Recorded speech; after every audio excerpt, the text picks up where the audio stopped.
आरंभ होगी और इंडिया गेट होते हुए मेजर ध्यानचंद राष्ट्रीय स्टेडियम तक पहुंचेगी। पिछले वर्षों में संकल्प से सिद्धि के रास्ते पर चलते हुए लगभग हर क्षेत्र में हमारे देश ने सफलता के नए अध्याय लिखे हैं। स्वास्थ्य, शिक्षा, आधारभूत सुविधाएं, औद्योगिक क्षेत्र में आशातीत प्रगति, विदेश नीति के नए आयाम, ये सभी अमृत काल के स्वर्णिम हस्ताक्षर हैं। आज के भारत में सकारात्मक बदलाव की सतत प्रक्रिया का अहम हिस्सा है आत्मनिर्भर भारत अभियान।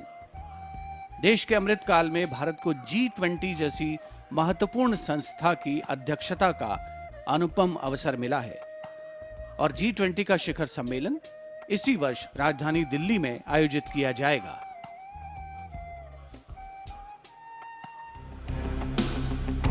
आजादी के अमृत काल में देश स्वर्णिम चमक बिखेरते हुए आगे बढ़ रहा है। प्रधानमंत्री नरेंद्र मोदी जी के नजरिए से अमृत काल का लक्ष्य है एक ऐसे भारत का निर्माण जहां दुनिया का हर आधुनिक इंफ्रास्ट्रक्चर हो, ताकि विकास पथ पर देशवासी लगातार आगे बढ़ते रहें। उत्तर पूर्वी भारत में सड़क और रेलवे नेटवर्क के नजरिए से कनेक्टिविटी का नया इतिहास लिखा जा रहा है। एक्ट ईस्ट पॉलिसी से नॉर्थ ईस्ट, बांग्लादेश, म्यांमार और दक्षिण पूर्वी एशिया से भी कनेक्ट हो रहा है।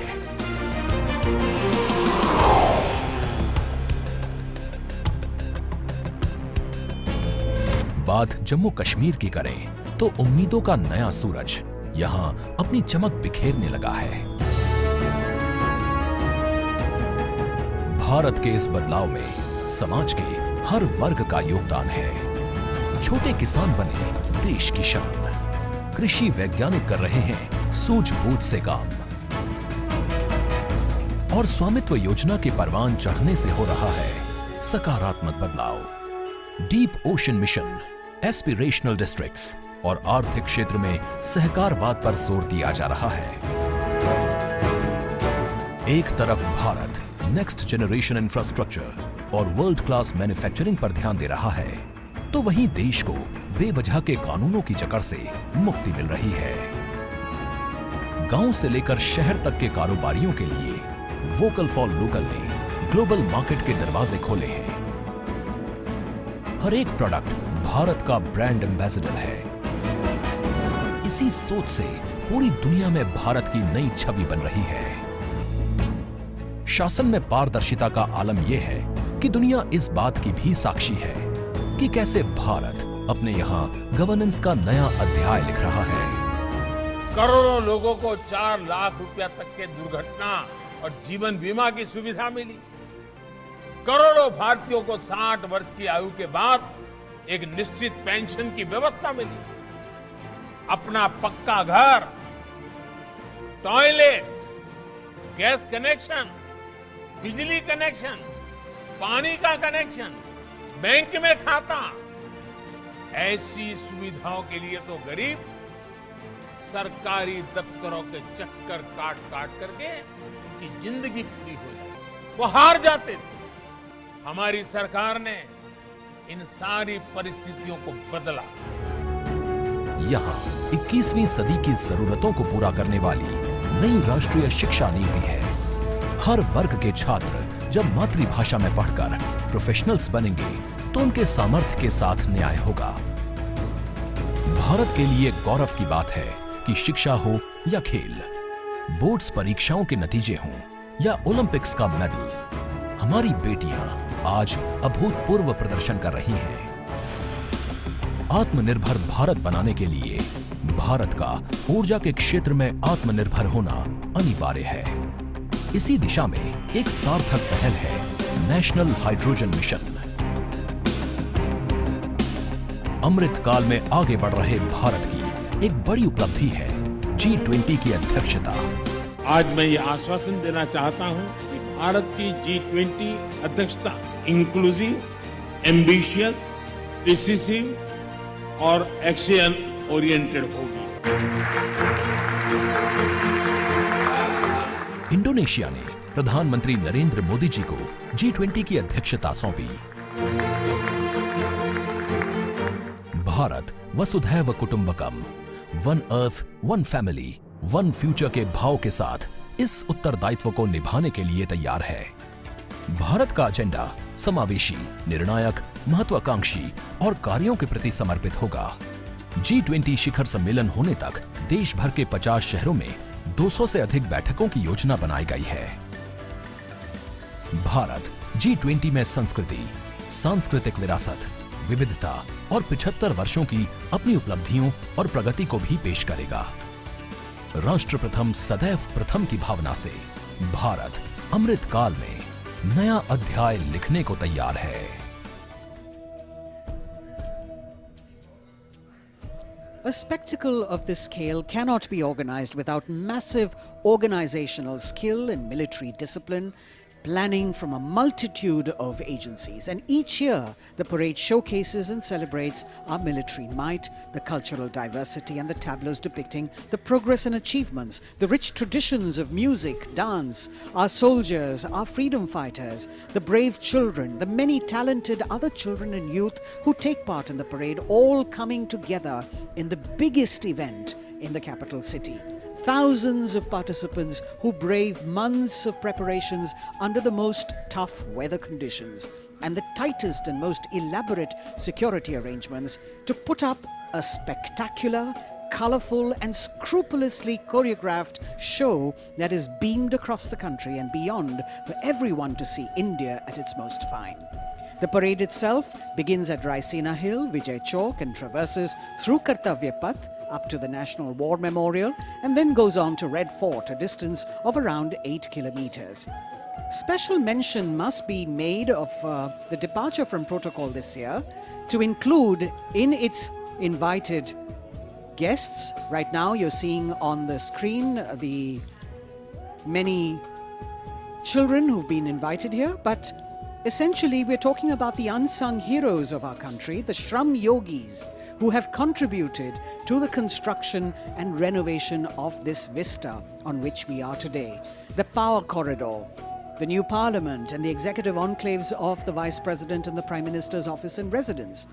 These are workers and also street vendors, milk and vegetable vendors who are occupying the enclosure which is opposite the saluting base, being given the pride of place, making the whole event inclusive, participative and truly democratic.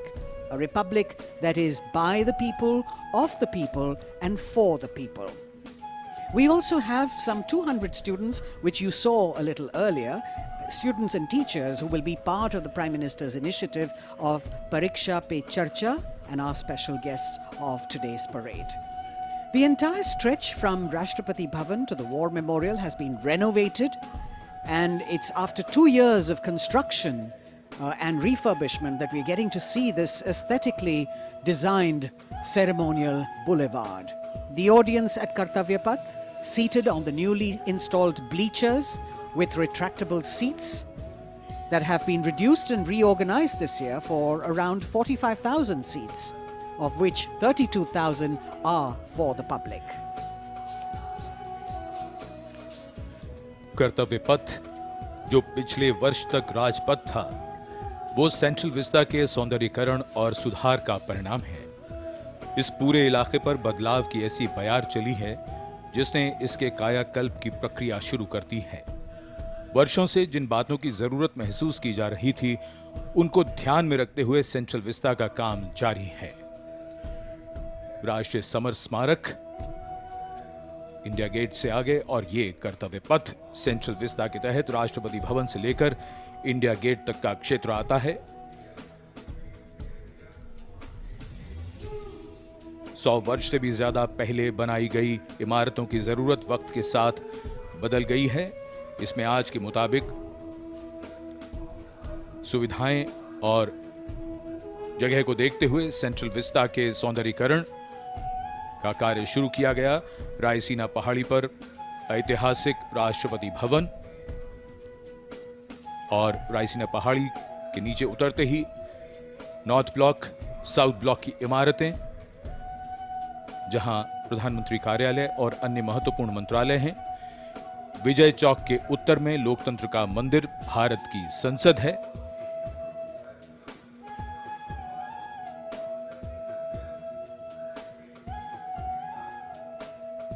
ऐतिहासिक Rashtrapati Bhavan,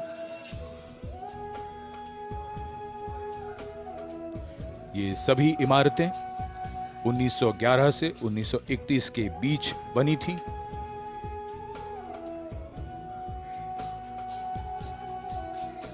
India gate के आसपास का पूरा इलाका स्थानीय और देशी पर्यटकों और विदेशी पर्यटकों का पसंदीदा स्थान रहता है। काफी समय से ये महसूस किया जा रहा था कि सुविधाओं की कमी पड़ रही है। सेंट्रल विस्टा का यह पूरा इलाका अब बदल रहा है। आने वालों के लिए सुविधाएं हैं, साफ सफाई है। यहां आने का अनुभव अब एक सुखद याद बनकर रह जाता है।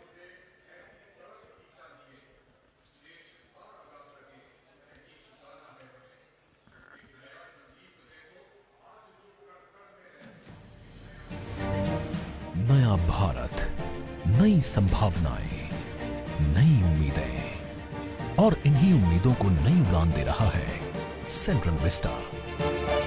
ये कहानी है आत्मनिर्भर भारत की।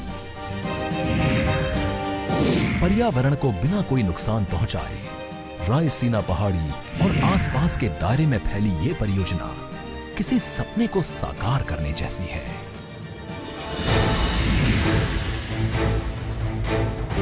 इसमें प्रधानमंत्री और उपराष्ट्रपति के नए आवास सहित एक नए त्रिकोणीय संसद भवन, एक कॉमन केंद्रीय सचिवालय और राष्ट्रपति भवन से इंडिया गेट तक के 3 किलोमीटर लंबे कर्तव्य पथ को नया रूप दिया जाना शामिल है।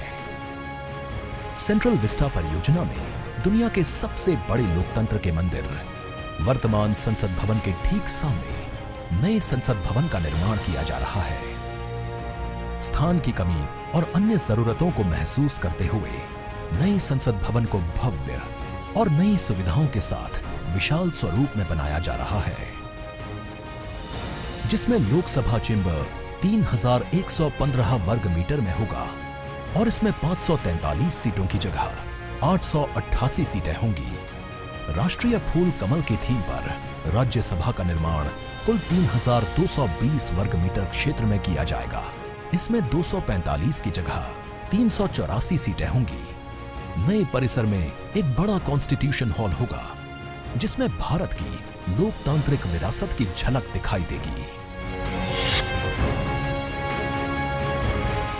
हाल ही में प्रधानमंत्री नरेंद्र मोदी जी ने संसद भवन की छत पर स्थापित कांसे से निर्मित 9500 किलोग्राम के 20.5 फीट ऊंचे राष्ट्रीय प्रतीक सिंह शीर्ष का अनावरण किया। ये प्रतीक भारत के गौरवपूर्ण इतिहास का साक्षी है। सेंट्रल विस्टा पुनर्निर्माण परियोजना के अंतर्गत प्रधानमंत्री ने राष्ट्रपति भवन से इंडिया गेट तक 3 किलोमीटर के कर्तव्य पथ और ग्रेनाइट से बनी नेताजी सुभाष चंद्र बोस की एक प्रतिमा का अनावरण किया। ये प्रतिमा ऐतिहासिक इंडिया गेट के ठीक सामने सेंट्रल विस्टा एवेन्यू में स्थापित की गई है। एवेन्यू को पर्यटकों और दिव्यांगजनों की सुविधा को ध्यान में रखते हुए विशेष रूप से डिजाइन किया गया है। चाहे जन सुविधाएं हों या परिवहन, छोटी से छोटी जरूरत का ख्याल रखा गया है और इसे नया रूप दिया गया है। आने वाले समय में सेंट्रल विस्टा नए भारत के गौरव की नई कहानी बयां करेगा।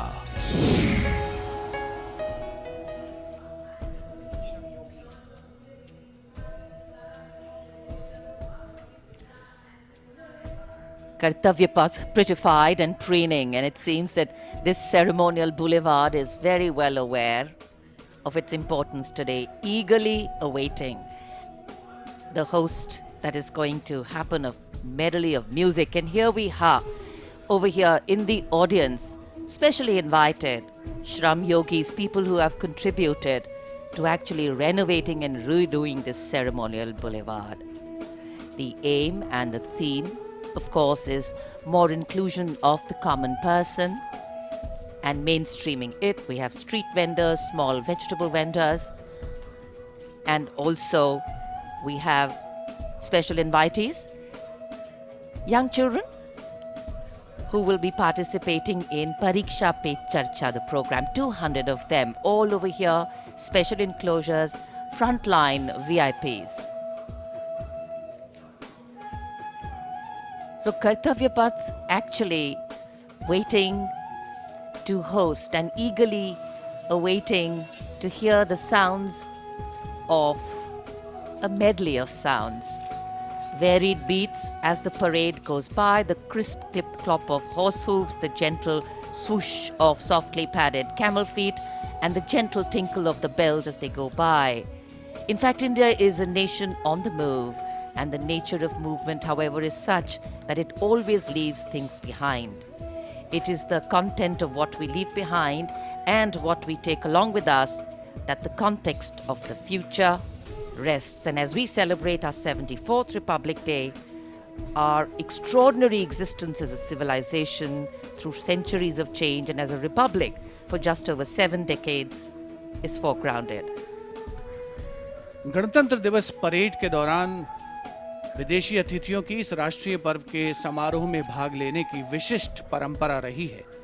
इरविन स्टेडियम पर आयोजित पहले गणतंत्र दिवस समारोह के दौरान इंडोनेशिया के राष्ट्रपति डॉक्टर सुकर्णो मुख्य अतिथि थे। 1955 से वर्तमान आयोजन स्थल पर होने वाली भव्य और आकर्षक परेड में अब तक सर्वाधिक 5 बार फ्रांस और ब्रिटेन के अतिथि शामिल हुए हैं और बहुत से विदेशी मेहमानों ने साल दर साल गणतंत्र दिवस परेड की शोभा बढ़ाई है। इस वर्ष गणतंत्र दिवस के खास मेहमान हैं मिस्र के राष्ट्रपति महामहिम अब्दुल फतेह अल सीसी। भारत और मिस्र इस साल राजनयिक संबंधों की स्थापना के 75 वर्ष मना रहे हैं और भारत की G20 की अध्यक्षता के दौरान मिस्र को अतिथि देश के रूप में भी आमंत्रित किया गया है। खास बात यह है कि पहली बार मिस्र के राष्ट्रपति महामहिम अब्दुल फतेह अल सीसी गणतंत्र दिवस परेड के मुख्य अतिथि के तौर पर हमारे बीच मौजूद होंगे। मिस्र, अफ्रीका और एशिया को जोड़ने वाला अरब गणतंत्र देश, जो गीजा के पिरामिड के लिए दुनिया भर में मशहूर है। मिस्र और भारत के बहुत पुराने सांस्कृतिक और दोस्ताना संबंध रहे हैं। दोनों ही देश इस वर्ष अपने राजनयिक संबंधों की 75वीं वर्षगांठ मना रहे हैं। इन्हीं संबंधों को और मजबूत करने की दिशा में इस बार भारत की गणतंत्र दिवस परेड में मिस्र के राष्ट्रपति अब्देल फतह अल सीसी मुख्य अतिथि हैं। ये पहला अवसर है जब 26 जनवरी की परेड में मिस्र के राष्ट्रपति मुख्य अतिथि हैं। अब्देल फतह अल सीसी मिस्र की सेना में बड़े अधिकारी रह चुके हैं। 2010 से 2012 तक उन्होंने मिलिट्री इंटेलिजेंस के निदेशक के रूप में काम किया। वहीं साल 2012-13 में रक्षा मंत्री के रूप में अपनी सेवाएं दी। उन्होंने 2013 और 14 में मिस्र के उप प्रधानमंत्री के रूप में पदभार संभाला। जनवरी 2014 में उन्हें फील्ड मार्शल के रूप में पदोन्नति मिली थी। इसके बाद 2014 में ही वो मिस्र सेना से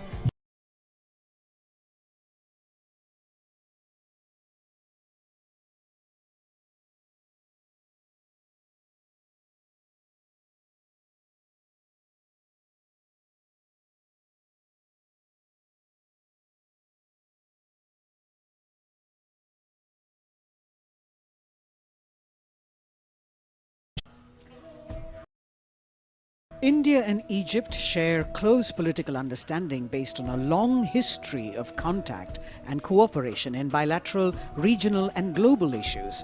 Both countries have cooperated closely in multilateral fora and were the founding members of the non-aligned movement. As you can see visuals coming to you from the saluting base, we've got an invited audience that is really keen and waiting patiently in this cold weather for the parade to begin. We also have 200 students and teachers who will be part of the Prime Minister's initiative of Pariksha Pe Charcha as special guests of today's parade. And you can see them enthusiastically waving to the camera as it's spanning across, taking their pictures. This year's celebrations reflect the Prime Minister's vision of Jan Bhagidari, and the week-long celebrations for Republic Day begin on the 23rd of January, the birth anniversary of Netaji Subhash Chandra Bose, and ends on the 30th of Jan, which is Martyrs' Day. Some other highlights of this year's celebration sees a special cultural extravaganza, that is the Vande Bharatiyam group of dancers drawn from across the country. We've got Tales of Bravery by Veer Gatha 2.0 participants, a special military tattoo and tribal festival, melodious performances by an All India School Band competition, military and Coast Guard bands at the National War Memorial, NCC camps, digital sculpture projection, e-invitation, drone show, projection mapping, digital tributes at the National War Memorial, the Tyag Chakra, and, of course, Bharat Parv celebrations. The Republic today reminds us that as a nation we have entered the last quarter of our centenary celebrations, truly a period of Amrit Kal, to touch new heights of glory and attain new pinnacles of development, growth and harmony. We should also all pledge today to work together and leave no stone unturned towards taking the nation forward and always serving the nation first before self. 75 वर्ष पूर्व हमारा देश आजाद हुआ, फिर हमने संविधान अपनाया, हम लोकतांत्रिक गणराज्य बने। हमारे लोकतंत्र में ऐसे कई महत्वपूर्ण पड़ाव आए हैं जिनसे दुनिया विस्मय करती है। हम दुनिया के सबसे बड़े लोकतंत्र हैं। हमारा संविधान दुनिया का सबसे लंबा लिखित संविधान है। सभी को स्वतंत्रता, समानता और समान अवसर इसी संविधान द्वारा प्रदान किए गए हैं।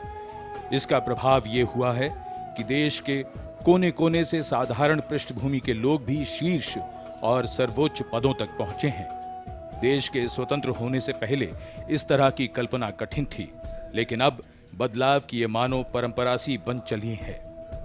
भारत में लोकतंत्र की जड़ें बड़ी पुरानी हैं। लोकतंत्र की परिकल्पना सबसे पहले भारत भूमि पर ही साकार हुई थी। लोकतंत्र में सरकारें चुनने का अधिकार केवल जनता का होता है और भारत के लोकतंत्र का जो दुनिया में विशेष स्थान है, उसकी ये पहचान और लोकतंत्र की शान दुनिया को चमत्कृत करती रहती है। इसी कड़ी में महत्वपूर्ण अध्याय तब जुड़ा जब पिछले वर्ष देश की 15वीं राष्ट्रपति श्रीमती द्रौपदी मुर्मू ने सर्वोच्च संवैधानिक पद पर अपना कार्यभार संभाला।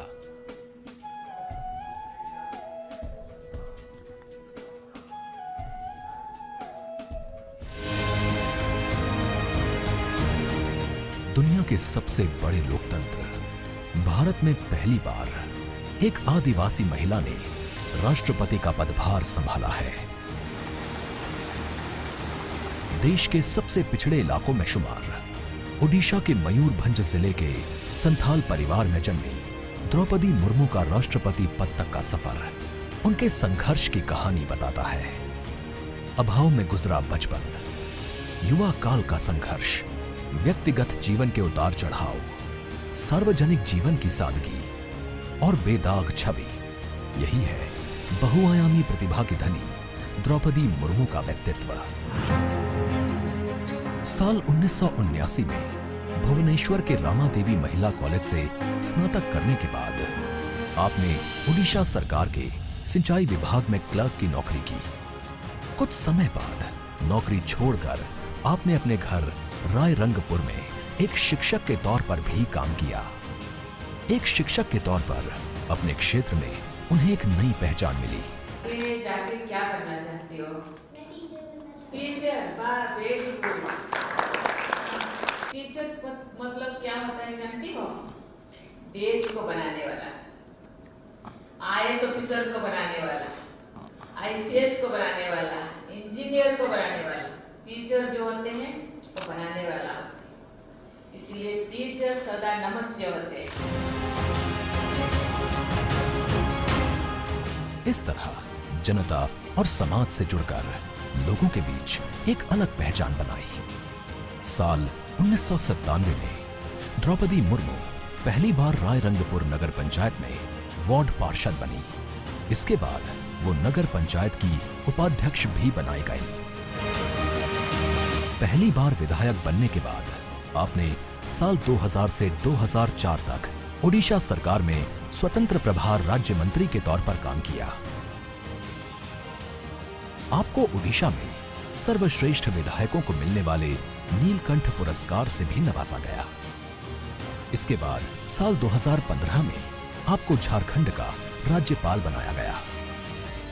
सार्वजनिक जीवन से लेकर संवैधानिक पदों पर दशकों से रहते हुए श्रीमती द्रौपदी मुर्मू की छवि बेदाग रही है। सन 1958 में जन्मी द्रौपदी मुर्मू पहली राष्ट्रपति हैं जिनका जन्म आजादी के बाद हुआ। महिलाओं के विकास में ही देश का विकास निहित है। महिलाओं के योगदान से निकट भविष्य में ही भारत एक विकसित राष्ट्र के रूप में उभरेगा। जय हिंद, जय भारत। जहां आपका राष्ट्रपति बनना देश की महिलाओं और लड़कियों के लिए प्रेरणा का स्रोत है, तो वहीं विकास की धारा में दशकों तक पीछे रह गए आदिवासी समाज के लोगों के लिए भी आत्मसम्मान का एक नया संबल है।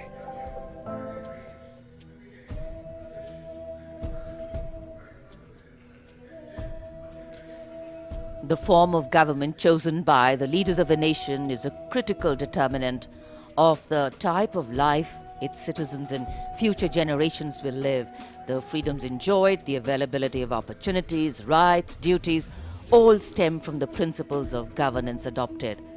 When India chose to become a republic, it was as a recognition of the importance of the power of the people in choosing their representatives and governing through them. Our nation is heterogeneous in composition. Its culture, climate, economic diversity makes its challenges and strengths extremely unique. And here, children excited, Kartavya Path and its surrounding vistas central to today's parade. It is, of course, a labor of love and pride for all agencies who have worked here to make this event so special. गणतंत्र दिवस parade में देश की समृद्ध सांस्कृतिक विरासत और सामरिक शक्ति का अविस्मरणीय प्रदर्शन होता है और इस राष्ट्रीय पर्व के समारोह को पूर्णता प्रदान करता है भारतीय वायुसेना का फ्लाई पास्ट। हवा में गर्जना करते उन्नत विमान भव्य राष्ट्रपति भवन के ऊपर से होते हुए जब कर्तव्य पथ पर पहुंचते हैं तो यहां मौजूद हजारों अतिथियों को देश प्रेम और रोमांच की पराकाष्ठा का एहसास होता है। इस साल की परेड के आकर्षक फ्लाई पास्ट में 50 वायुयान भाग ले रहे हैं, जिसमें लड़ाकू विमान, हेलीकॉप्टर्स और परिवहन विमान भी शामिल हैं। देश की वायु सीमा की रक्षा के लिए सतत मुस्तैद भारतीय वायुसेना के कुशल पायलट्स ने लगातार कठिन अभ्यास की बदौलत आज आयोजित होने वाले फ्लाई पास्ट को वर्तमान स्वरूप प्रदान किया है।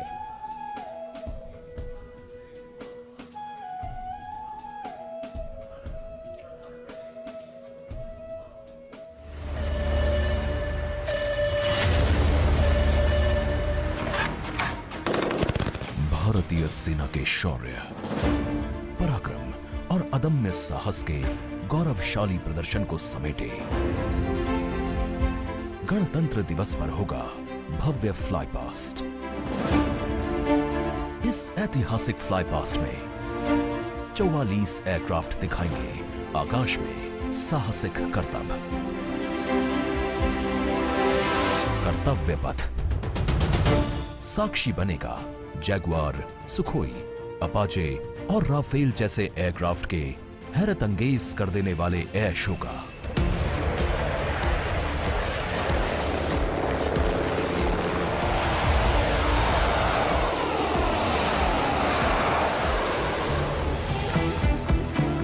इस फ्लाई पास्ट में भरी जाने वाली हर एक उड़ान की होगी खास थीम, जो देगी विशेष संदेश। सबसे पहले आकाश में दिखेगा ध्वज फॉर्मेशन। इसमें 4 Mi-17 हेलीकॉप्टर तीनों सेना के झंडे और भारतीय तिरंगे को लहराकर इस पर्व को शुरू करेंगे। इसके बाद बारी होगी रुद्र की। फर्स्ट आर्मी व्हीकुलर कंटिंजेंट के ठीक ऊपर 4 advanced light helicopter diamond formation के जरिए पेश करेंगे असाधारण करतब।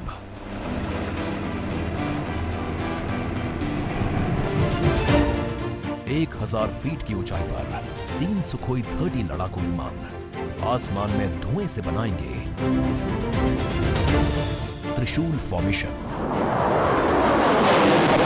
यह शक्ति और साहस का प्रतीक होगा।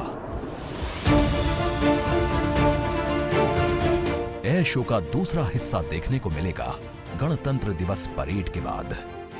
सबसे पहले बारी होगी प्रचंड फॉर्मेशन की। इसमें एक लाइट कॉम्बैट हेलीकॉप्टर, 2 अपाचे और 2 एडवांस्ड लाइट हेलीकॉप्टर जोश और जुनून को चरम पर ले जाएंगे।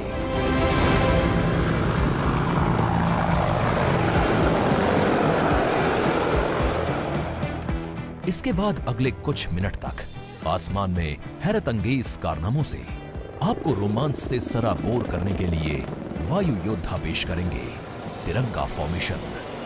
इसमें शामिल होंगे 5 सारंग एडवांस्ड लाइट हेलीकॉप्टर।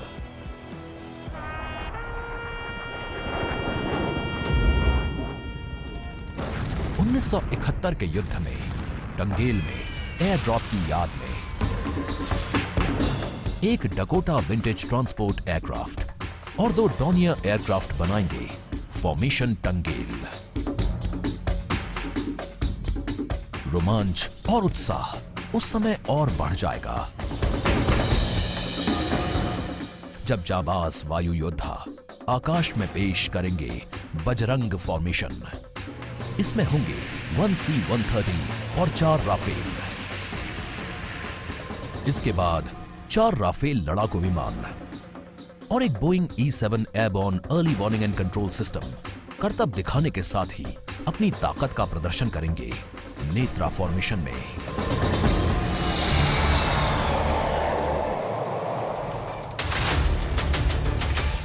जोश अपने चरम पर होगा जब वायु सैन्य शक्ति में इजाफा करने वाले एक C-17 और 2 सुखोई 30 मिलकर बनाएंगे भीम फॉर्मेशन।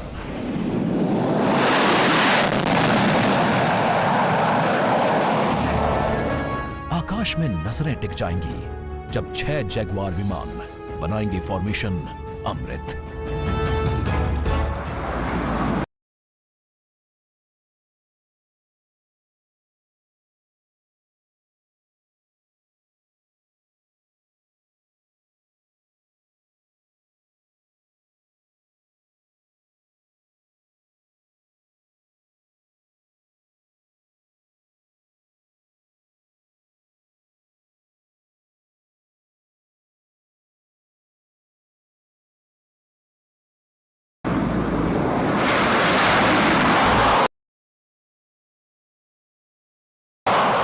सबसे अंत में होगा विजय फॉर्मेशन। इसमें एक राफेल विमान वर्टिकल चार्ली का विहंगम दृश्य पेश कर दर्शकों को कर देगा मंत्रमुग्ध। तो इंतजार कीजिए उस रोमांचित और भव्य फ्लाई पास्ट का।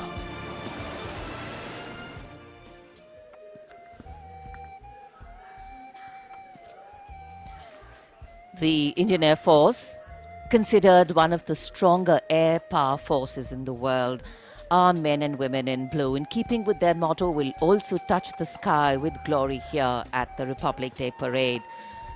From the showering of flower petals as the parade begins to the much-awaited breathtaking finale, the fly past towards the closure of the parade, 45 Indian Air Force aircraft, 1 from the Indian Navy and 4 helicopters from the Indian Army will participate in today's parade. So a misty morning here in New Delhi. The wind chill factor seems to be picking up. In fact, the day dawned and it was anticipated that the sun would shine very clearly quite early. But you know how it is with the weather gods. And here, I'm sure people who haven't brought their headgear with them are regretting the fact the mist seems to be giving a very romantic hue to this whole vista. before the parade begins, the Prime Minister will be laying a wreath as homage to our brave warriors who laid down their lives fighting for the country. And of course, as we earlier shared with you, the arrangements, a lot of effort has gone into making the arrangements here.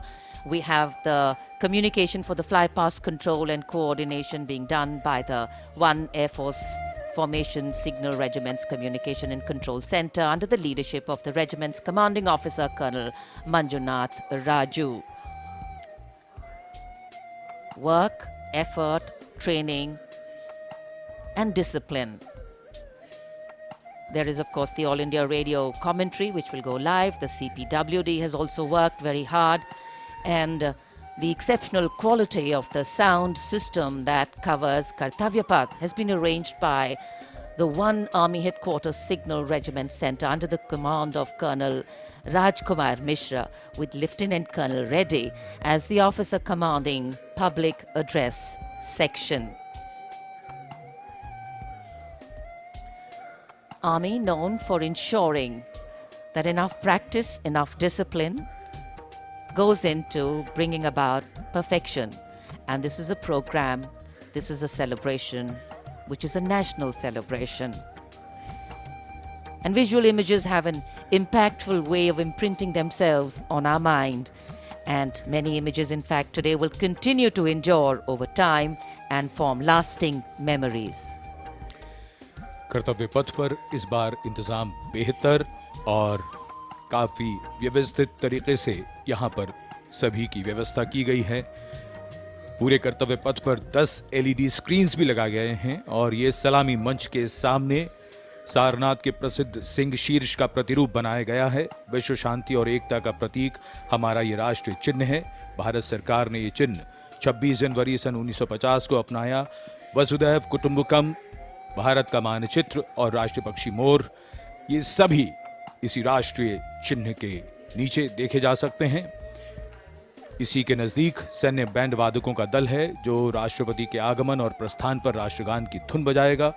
Military band दस्ते की कमान संभाली है सूबेदार मदन सिंह ने और pipe और drum band सूबेदार major Basavaraj वग्गे की कमान में। गणतंत्र दिवस समारोह में 21 तोपों की सलामी लेफ्टिनेंट कर्नल विकास कुमार की कमान में दी जाएगी। नायब सूबेदार Anoop Singh gun position officer हैं। इस बार विशेष बात यह है कि जिन तोपों से ये सलामी दी जाएगी उनका निर्माण देश में ही किया गया है। 105 mm लाइट फील्ड गन से सलामी दी जाएगी। इस गन ने ब्रिटिश मेड 25 पाउंडर गन की जगह ली है। मेक इन इंडिया की एक धमाकेदार पहल। आज की परेड में माननीय राष्ट्रपति जी के आगमन पर भारतीय वायुसेना की फ्लाइट लेफ्टिनेंट कोमल रानी राष्ट्रीय ध्वज फहराएंगी। कर्तव्य पथ पहले से निखरा हुआ, संवरा हुआ, जहां सुविधाएं बढ़ाई गई हैं, यहां सभी ने अपने अपने ढंग से योगदान दिया है। दूरदर्शन की तैयारी भी बेहतर को और बेहतर बनाने की है।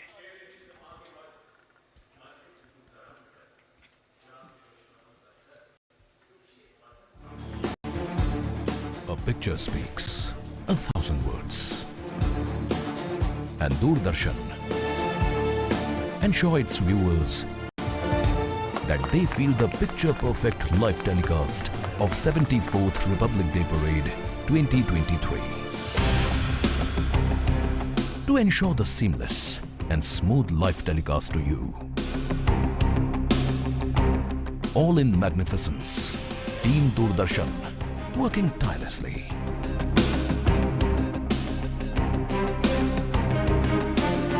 For this, Doordarshan has placed 60 high-definition, latest state-of-the-art facility cameras at different positions.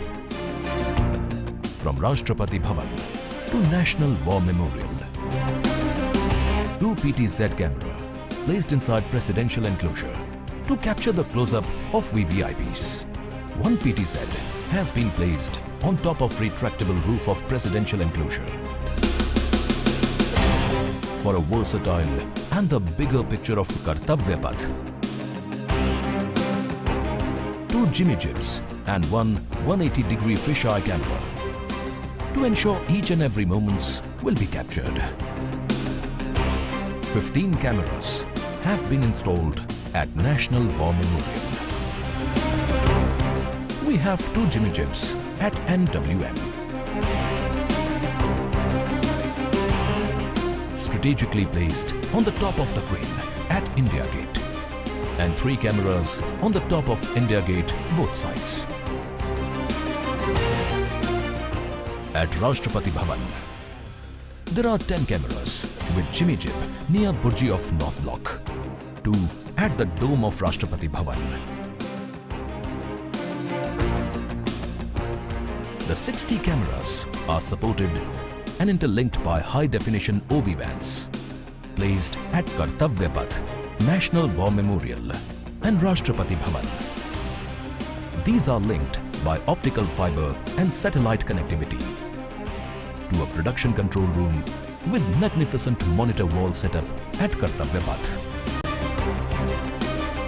For this live telecast, the overall in charge is Usha Pawar. Engineering in charge, Abhishek Agrawal. Program in charge, Anup Khajuria. And it's being produced by Jitendra Singh Chauhan. On jagged peaks and icy slopes, they tell the tales of the Jimny, known to men and mountain goats. What stories will they tell about you? The new 5-door Jimny, inspired by true stories. लहलहाती फसल, भरे पूरे खेत खलिहान, हर किसान का बस यही अरमान। लेकिन कभी बारिश, कभी बिजली, कभी ओला, कभी सूखा। प्रकृति का तो नहीं, मगर नुकसान का उपाय है। AIC से फसल बीमा। Agriculture insurance company of India limited. AIC। परीक्षा यानी रिजल्ट, एडमिशन, करियर और सक्सेस का प्रेशर।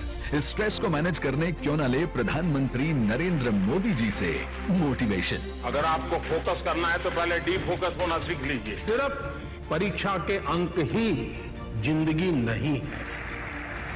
हर साल की तरह इस साल भी प्रधानमंत्री जी करेंगे विद्यार्थियों से सीधा संवाद और बढ़ाएंगे एग्जाम वॉरियर्स का हौसला। परीक्षा पे चर्चा 2023 देखिए डीडी न्यूज और सभी सोशल मीडिया प्लेटफॉर्म्स पर 27 जनवरी सुबह 11 बजे से। On jagged peaks and icy slopes, they tell the tales of the Jimny, known to men and mountain goats. What stories will they tell about you? The new 5-door Jimny, inspired by true stories.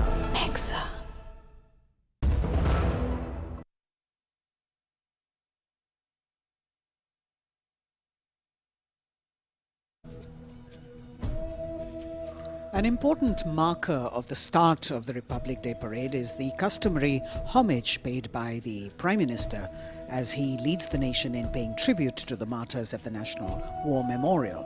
An inter-services guard is formed by 7 soldiers representing the armed forces, and this year will be commanded by an Air Force officer, Squadron Leader Akash Gangas. A war memorial is a building, monument, statue or an edifice to celebrate a war or victory or to commemorate those who died or were injured in war. Since independence, more than 26,000 soldiers of the Indian Armed Forces have made the supreme sacrifice to defend the sovereignty and integrity of the country, and the National War Memorial represents the gratitude of a nation to its armed forces. This memorial has a distinct scheme of concentric circles wherein you've got the Amar Chakra, circle of immortality, the Veer Tar Chakra, which is the circle of bravery, the Tyag Chakra, or the circle of sacrifice, and the Raksha Chakra, which is the circle of protection. You can see the names here of the 26,000 soldiers who have made the supreme sacrifice, embossed in gold on granite tablets.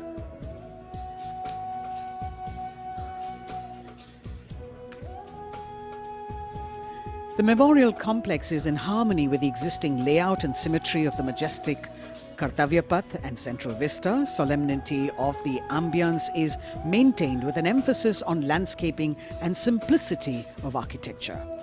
Apart from the main memorial, there is a dedicated area for the busts of soldiers who've been conferred with the Paramveer Chakra, the nation's highest gallantry award. The design of the main memorial exemplifies the supreme sacrifice made by a soldier in the line of duty, not only making him immortal, but also depicting that the spirit of the soldier remains eternal. The covered gallery that exhibits 6 murals crafted in bronze depicting the valiant battle actions of the armed forces. राष्ट्रीय summer स्मारक पर स्थित परम योद्धा स्थल उन जांबाज शहीदों की याद दिलाता है जिन्होंने देश की रक्षा के लिए अपना सब कुछ न्यौछावर कर दिया। परमवीर चक्र से सम्मानित सभी 21 अमर बलिदानियों को विशेष सम्मान दिया गया है।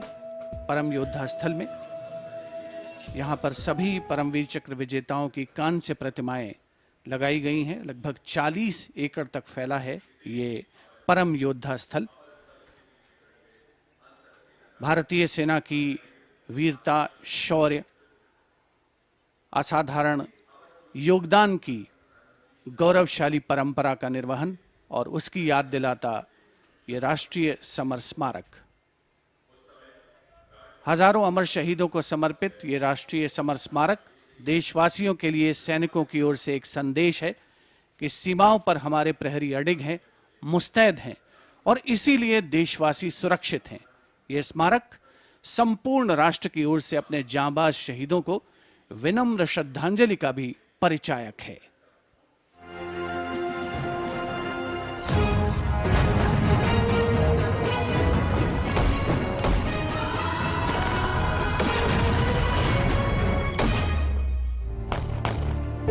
मातृभूमि की रक्षा के लिए अपने प्राणों की आहुति देने वाले सैनिकों के त्याग, समर्पण और शहादत का गौरवशाली प्रतीक है राष्ट्रीय समर स्मारक। आजादी के बाद के युद्धों और ऑपरेशंस में जान देने वाले लगभग 26,000 सैनिकों के सम्मान में इंडिया गेट के ठीक सामने बनाया गया है नेशनल वॉर मेमोरियल। 25 फरवरी 2019 को प्रधानमंत्री नरेंद्र मोदी ने राष्ट्रीय समर स्मारक देश को समर्पित किया। ये उन शहीदों को नमन करने का अनुपम माध्यम है जिन्होंने अदम्य साहस और पराक्रम के साथ सर्वोच्च बलिदान देते हुए तिरंगे की आन, बान और शान को बनाए रखा। चक्रव्यूह रचना से प्रेरणा लेते हुए 40 एकड़ के क्षेत्र में राष्ट्रीय समर स्मारक का निर्माण किया गया है। इसे मुख्य रूप से 4 चक्रों में डिजाइन किया गया है। अमर चक्र केंद्रीय चक्र है और बीचों बीच स्थित है। ये अमरता का प्रतीक है। इसके केंद्र में एक स्तंभ है जिसमें अमर जवान ज्योति हमेशा प्रज्वलित रहती है। ये 15 मीटर ऊंचा स्तंभ दिखाता है कि देश के सैनिकों का हौसला अटल और अडिग है।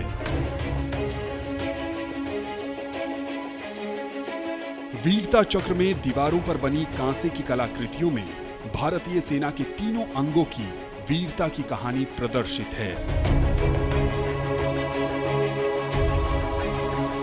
इसके बाद है त्याग चक्र। यह बलिदान को प्रदर्शित करता है। 25,942 योद्धाओं के नाम, रैंक और रेजिमेंट का उल्लेख ग्रेनाइट पत्थर की दीवारों पर सुनहरे अक्षरों में अंकित है। इसमें थल सेना, वायु सेना और नौसेना के शहीदों के नाम एक साथ लिखे गए हैं। सबसे बाहरी चक्र को नाम दिया गया है रक्षक चक्र, जो सुरक्षा को प्रदर्शित करता है।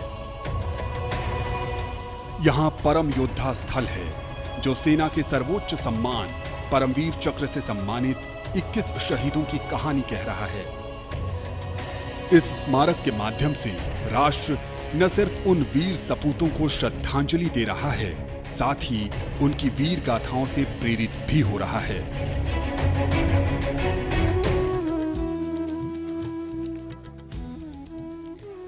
Time moves on, leaving in its wake stories, memories, and heroes. And here at the National War Memorial, we commemorate those countless unsung warriors who gave their today for our tomorrow, their sacrifice given selflessly, soulfully, and seamlessly. In fact, the call of duty, when it beckons, drowns out everything else. Every soldier considers it a matter of honor to fight for the country. And that's what makes this sacrifice so supreme, because the call a soldier answers raises no doubt, no question. राष्ट्रीय summer स्मारक स्वतंत्रता के बाद से हमारे वीर सैनिकों द्वारा किए गए बलिदान का प्रमाण है और प्रतीक भी। स्मारक में एक शाश्वत ज्योति है जो अमर जवान के सर्वोच्च बलिदान का प्रतीक है। पिछले वर्ष इंडिया गेट पर अमर जवान ज्योति का स्मारक की शाश्वत ज्योति में पूरे सैन्य सम्मान के साथ विलय कर दिया गया था। हमारे वीर सैनिक जिनके त्याग और बलिदान के कारण हम सुरक्षित हैं, हम घरों में चैन से सोते हैं, क्योंकि ये सीमाओं पर मुस्तैद हैं, जागते हैं और सर्वोच्च बलिदान करने से कभी पीछे नहीं हटते। इन्हीं की वजह से हम सुरक्षित हैं। अमर जवान को नमन। Amar Jawan, etched in gold, fire sacred and pure, rising from the depths of substance. The nation, its safety, integrity and protection come first, always and every time for our soldiers. In fact, leadership, they say, is practiced not so much in words as in attitude. An attitude colors your thoughts, words and actions constantly, honoring and revering those who chose to embrace their lives with courage, discipline, dedication and valor is leadership in its finest form.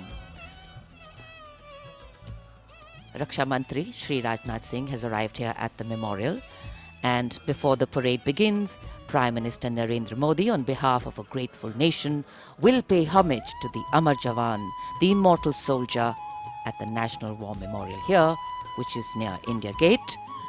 The three service flags and the national flag catching the morning breeze. Harmonizing seamlessly with the surroundings, the four concentric circles hold with reverence at their center an obelisk in which burns the eternal flame representing the immortal soldier. राष्ट्रीय summer स्मारक हमें उन बहादुर सैनिकों के अप्रतिम शौर्य, असाधारण वीरता और सर्वोच्च बलिदान की याद दिलाता है, जिन्होंने मातृभूमि की रक्षा के लिए हंसते हंसते अपने प्राण न्यौछावर कर दिए थे।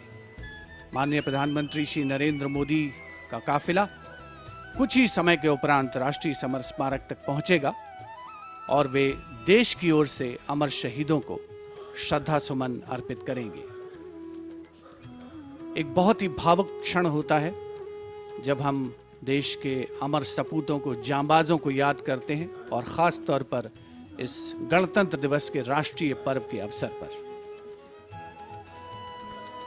Indeed, a solemn homage by a grateful nation at a national monument built to honor and remember and respect our soldiers. As soon as the Prime Minister alights at the National War Memorial, he will then be escorted to the area where he will place the wreath after having met the three chiefs, the Chief of Defence Staff, the Raksha Mantri and the Rajya Raksha Mantri, the Defence Secretary and other dignitaries who were present there. A solemn homage, a very poignant moment when the entire nation will unite in the spirit of respect, gratitude and patriotism. And our first glimpse of the Honourable Prime Minister as he's seated in his vehicle and soon to alight, his beautiful turban with all the colours that really represent the diversity of our country. Greeting the three chiefs, the Chief of Defence Staff, General Anil Chauhan, Chief of Army Staff, General Manoj Pandey, Chief of Naval Staff, Admiral Hari Kumar, Chief of Air Staff, Air Chief Marshal V.R. Chaudhary.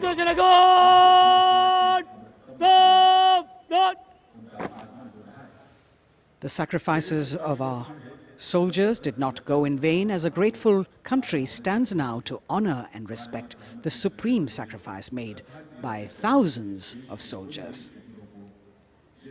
Thereafter, the buglers will sound the rouse and the guards will present the Salami Shastra again.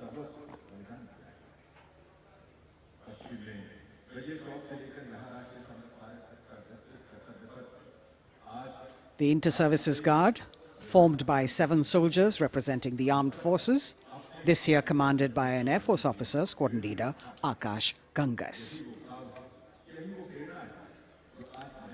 राष्ट्रीय summer स्मारक पर माननीय प्रधानमंत्री श्री नरेंद्र मोदी का आगमन हो चुका है। उनका स्वागत किया विधिवत तौर पर रक्षा मंत्री श्री राजनाथ सिंह ने। Chief of defence staff general Anil Chauhan, रक्षा राज्य मंत्री श्री अजय भट्ट, तीनों सेनाओं के प्रमुख थल सेना प्रमुख जनरल मनोज पांडे, नौसेना प्रमुख एडमिरल आर हरि कुमार और वायुसेना प्रमुख air chief marshal V R. Chaudhari के द्वारा देश की ओर से अमर शहीदों को श्रद्धा सुमन अर्पित करेंगे माननीय प्रधानमंत्री Shri Narendra Modi.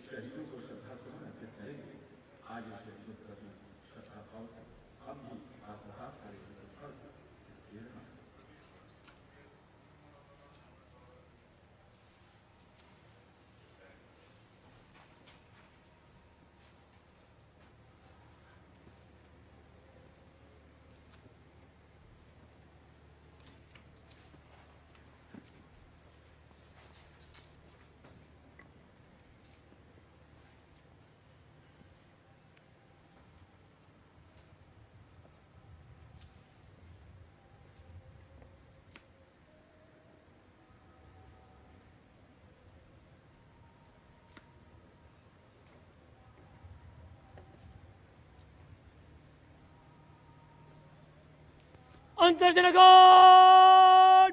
Salame! Shast! Antarjanagat! Shok! Shast!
Guards! Antarjana Guard! Salame! Shast!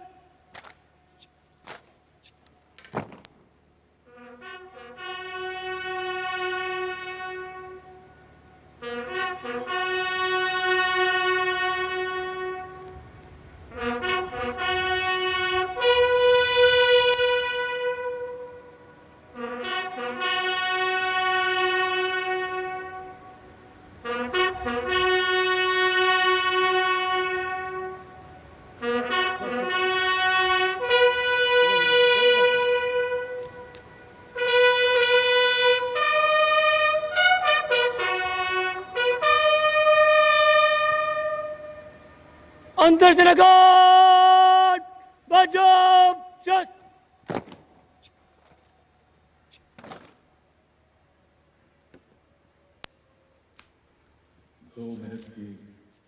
The buglers sounding the rouse, and the guard commander, squadron leader Akash Ganghas, ordering Salami Shastra or salute with arms, marking the completion of 2 minutes of silence. Silence, eclipsing words, till nothing is heard. Peaceful, tranquil, some hearts beating, but some now still. The circular wreath, symbolic of eternity, the continuity of life with no beginning, no end, and the evergreens used in the wreath signifying everlasting life. In the words of Adlai Stevenson, patriotism is not short, frenzied bursts of emotion, but the tranquil dedication of a lifetime. And that's what it is for our men and women in uniform. The Prime Minister now moving towards where the digital ceremonial book is there to inscribe his feelings. राष्ट्रीय summer स्मारक पर माननीय प्रधानमंत्री द्वारा अमर जवानों को श्रद्धांजलि अर्पित की गई।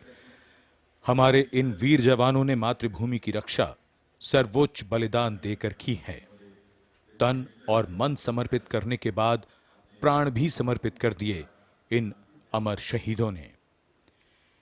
कैसे शब्दों में बांधें त्याग तुम्हारा, कैसे भावों के समंदर को समेटें तुम्हें याद करते हुए। तुम तो मुझे जानते न थे, मैं भी तुमसे मिला न था। भला अपरिचित के लिए क्या ऐसा भी कोई करता है? हाँ, तुम्हारा मेरा एक अटूट रिश्ता है। हमारी मातृभूमि एक है।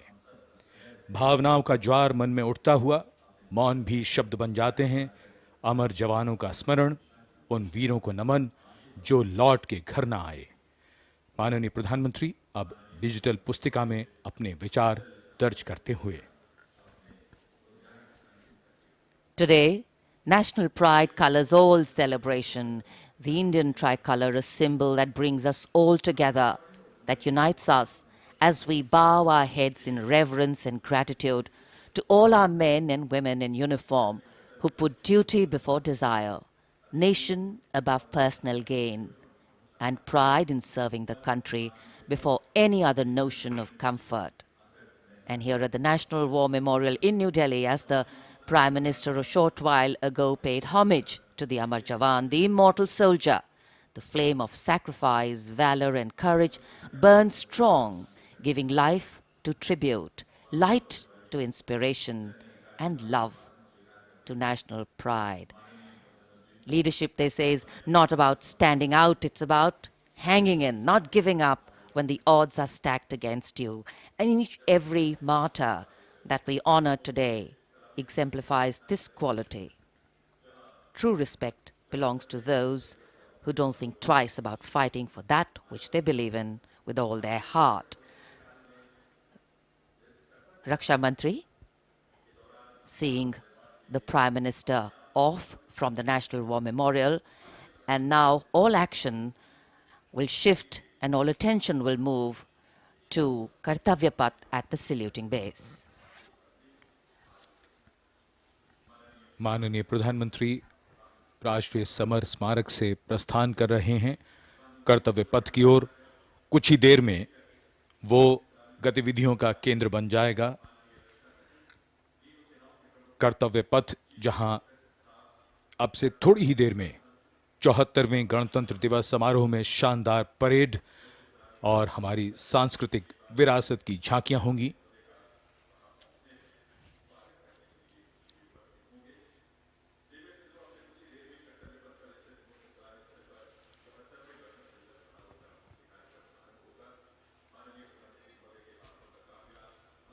आज सुबह धुंध छाई हुई है, लेकिन माहौल और वातावरण जोश से भरा हुआ। 74वें गणतंत्र दिवस समारोह पर कर्तव्य पथ सजा धजा नए रूप में निखरा हुआ और ये दृश्य राष्ट्रपति भवन के, जहां से माननीय राष्ट्रपति जी कुछ ही देर में यहां से प्रस्थान करेंगी। And here we can see the first glimpse of our President, Srimati Draupadi Murmu, along with our honored chief guest, His Excellency Abdel Fattah el-Sisi, the President of the Arab Republic of Egypt, leaving Rashtrapati Bhavan. Rashtrapati Bhavan के भव्य दरबार hall से देश की राष्ट्रपति, देश की सेनाओं की सर्वोच्च कमांडर माननीय श्रीमती द्रौपदी मुर्मू और हमारे इस वर्ष के गणतंत्र दिवस के मुख्य अतिथि मिस्र के राष्ट्रपति महामहिम अब्दुल फतेह अल सीसी के साथ राष्ट्रपति भवन से प्रस्थान कर रही हैं। राष्ट्रपति महोदय और आज के समारोह के मुख्य अतिथि को समारोह पूर्वक एस्कॉर्ट कर रहे हैं राष्ट्रपति के सैन्य सचिव मेजर जनरल रंजीत सिंह मनराल और उप सैन्य सचिव ग्रुप कैप्टन अभय फंसलकर और एडीसी मेजर रोहन सुधाकर चौहान और ADC squadron leader Saurabh Sharma. Rashtrapati Bhavan के फोर कोर्ट का भव्य प्रांगण एक उत्सव के माहौल में परिवर्तित होता हुआ परंपरागत तौर पर विशिष्ट अतिथि का स्वागत और उनका सम्मान और साथ में देश की राष्ट्रपति माननीय श्रीमती द्रौपदी मुर्मू।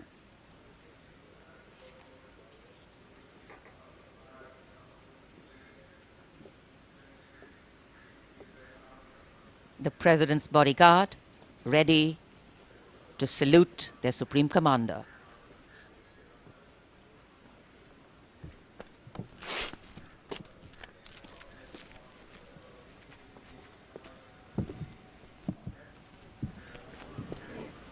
राष्ट्रपति अंगरक्षक सलामी देंगे।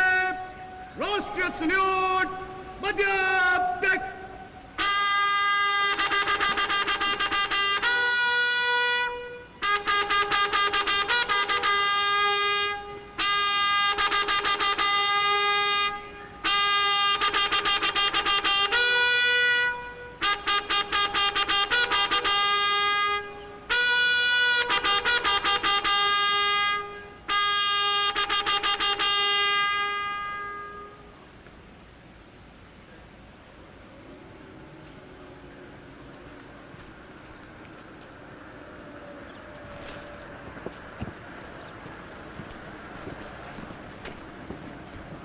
The President and our chief guest for today's parade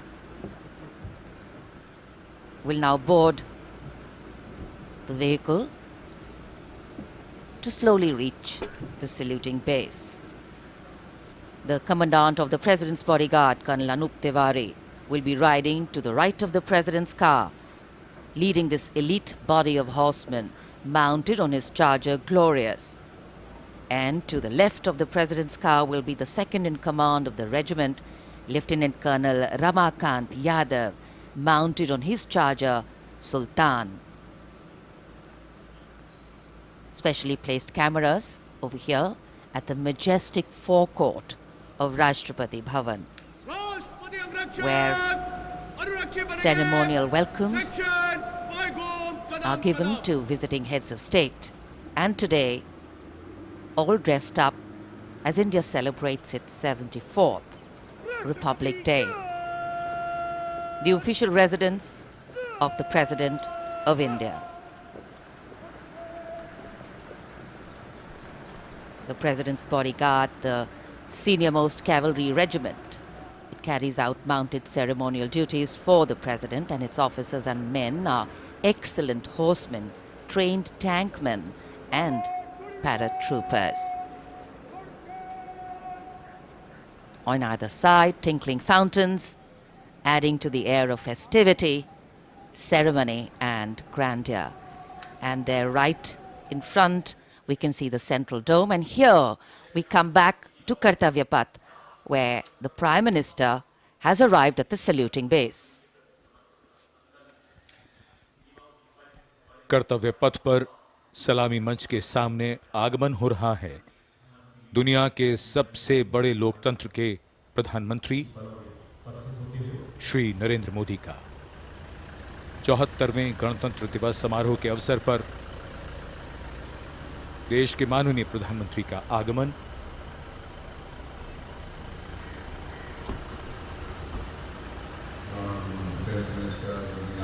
उनकी अगवानी के लिए रक्षा मंत्री श्री राजनाथ सिंह सलामी मंच के सामने मौजूद।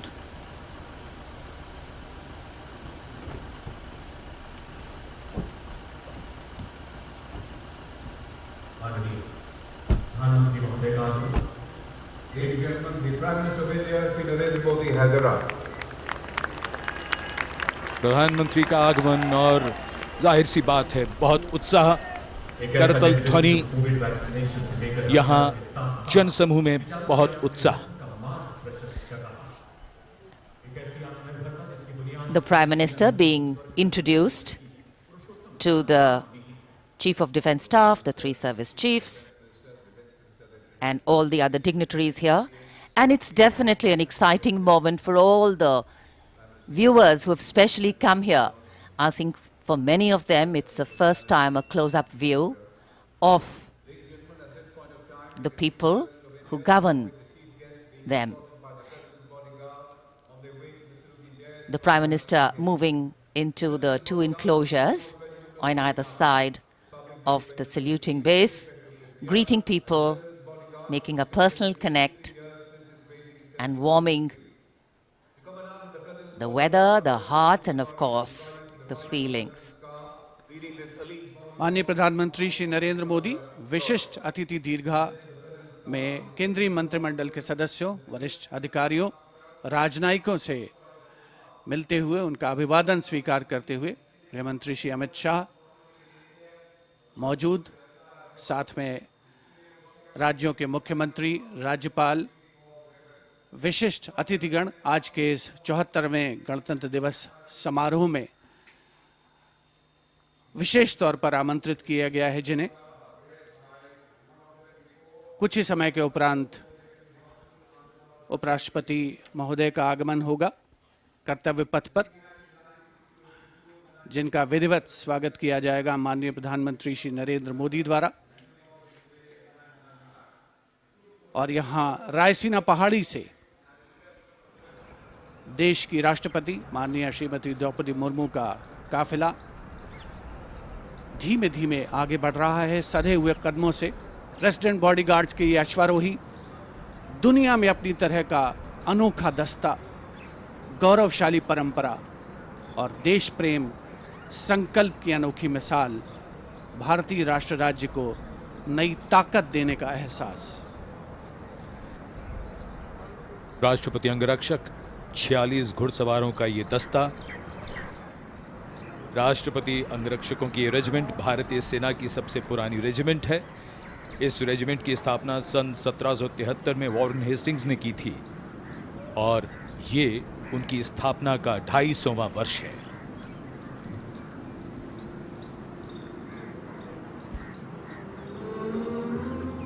स्वागतम की धुन गूंजती हुई, स्वागतम जिसे पंडित नरेंद्र शर्मा ने शब्द दिए और धुन बनाई पंडित रविशंकर ने, और कर्तव्य पथ पर सलामी मंच के सामने आगमन हो रहा है भारत के माननीय उपराष्ट्रपति श्री जगदीप धनखड़ का। उनका स्वागत किया माननीय प्रधानमंत्री ने।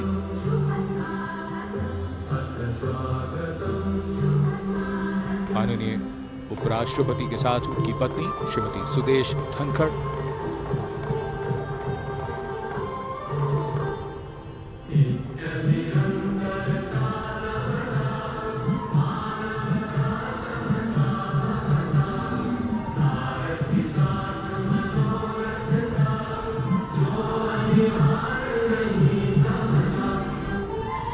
Swagatam. We welcome you with open arms and open hearts, and escorting their Supreme Commander, the President's bodyguard, approaching the saluting base in their winter ceremonials. Blue and gold ceremonial turbans, long red coats, gold girdles, white gloves, white breeches, Napoleon boots with spurs. 9 feet, 9-inch long lances, and red and white cavalry pennants.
Ladies and gentlemen, Srimati Draupadi Murmu, the President of India, along with the Chief Guest, His Excellency Abdel Fattah al-Sisi, the President of the Arab Republic of Egypt, have arrived. देवियों सज्जनों माननीय इसके राष्ट्रपति माननीय श्री अब्दुल फतेह अल-सीसी उपस्थित। An arrival at the saluting base of the President of India, Srimati Draupadi Murmu, and along with her, the honored guest for today's Republic Day celebrations, His Excellency Abdel Fattah al-Sisi, the President of the Arab Republic of Egypt, and we warmly welcome them. 74वें गणतंत्र दिवस के मुख्य अतिथि मिस्र के राष्ट्रपति महामहिम अब्दुल फतेह अल-सीसी का परिचय इस समय सलामी मंच के सामने मौजूद तीनों सेना प्रमुखों और विशिष्ट अतिथिगणों से कराया जा रहा है। रक्षा मंत्री श्री राजनाथ सिंह, रक्षा राज्य मंत्री श्री अजय भट्ट, माननीय प्रधानमंत्री श्री नरेंद्र मोदी सलामी मंच की ओर प्रस्थान कर रहे हैं। देश की सेनाओं की सर्वोच्च कमांडर, देश की राष्ट्रपति माननीय श्रीमती द्रौपदी मुर्मू और आज के गणतंत्र दिवस समारोह के मुख्य अतिथि मिस्र के राष्ट्रपति महामहिम अब्दुल फतेह अल-सीसी मुख्य मंच पर पहुंचते हुए In a short while from now, a 21-gun salute will be given, presented by the ceremonial battery of 871 Field Regiment. As Rajpath will resonate to the 21-gun salute, the national anthem will echo.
The President's bodyguard now move away from the saluting base, and of course they will be back for the closing part of the ceremony to escort the Supreme Commander, the President of India, to official residence, the Rashtrapati Bhavan.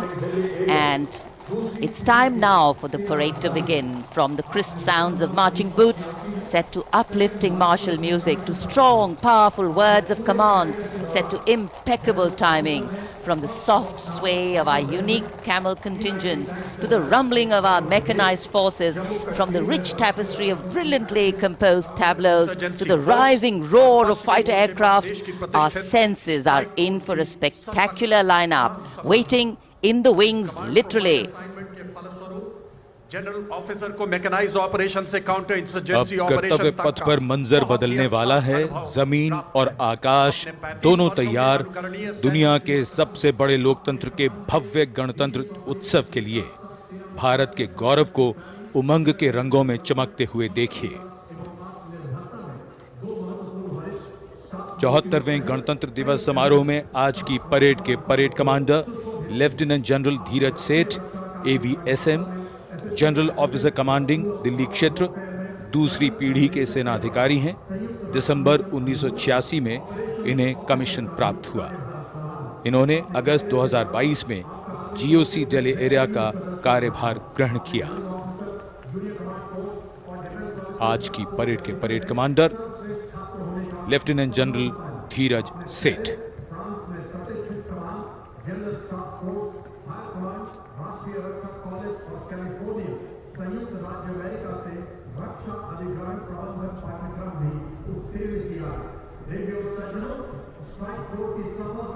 राष्ट्रपति जी को salute करते हुए और सलामी मंच के सामने से गुजरते हुए परेड कमांडर और उनके पीछे आज की परेड के द्वितीय कमान परेड उप commander 2IC major general Bhavnish Kumar. इन्हें दिसंबर 1989 में कमीशन दिया गया था। जनरल ऑफिसर ने दिसंबर 2022 को मुख्यालय दिल्ली एरिया में चीफ ऑफ स्टाफ के तौर पर कार्यभार संभाला।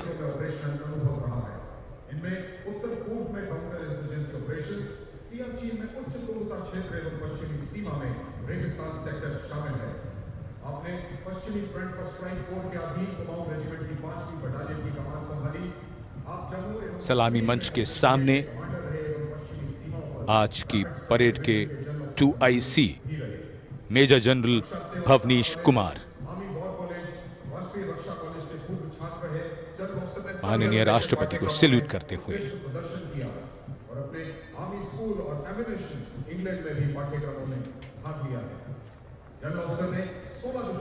बेहद खास अवसर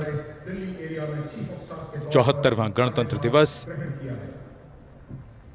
आज कोहरे की चादर में कर्तव्य पथ लिपटा हुआ, लेकिन जोश और उमंगें आकाश को छूती हुई और जिनकी वीरता की कहानियां हमेशा सुनाई जाएंगी, अब वो आ चुके हैं कर्तव्य पथ पर। परमवीर चक्र और अशोक चक्र से सम्मानित वीर योद्धा, परमवीर चक्र से सम्मानित सूबेदार मेजर पाना सिंह, सूबेदार मेजर योगेंद्र सिंह यादव, सूबेदार मेजर संजय कुमार और अशोक चक्र से सम्मानित major general CA Pithawala, colonel D Shriram Kumar, lieutenant colonel Jasram Singh. Param Vir Chakra युद्ध में असाधारण वीरता का परिचय देते हुए जान की बाजी लगाने वाले सैनिकों को दिया जाता है और अशोक चक्र अन्य परिस्थितियों में असाधारण वीरता का प्रदर्शन और सर्वोच्च बलिदान देने वाले शूरवीरों को दिया जाता है।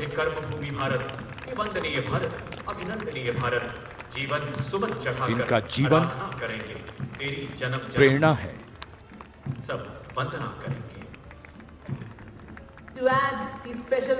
बैंड की धुन कानों में और धीरे धीरे कर्तव्य पथ की ओर।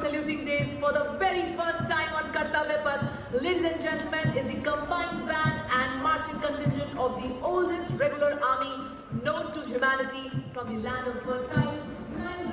हमारे वीर सैनिक, वीर योद्धा परमवीर चक्र और अशोक चक्र से सम्मानित सलामी मंच के सामने से गुजरते हुए पहली बार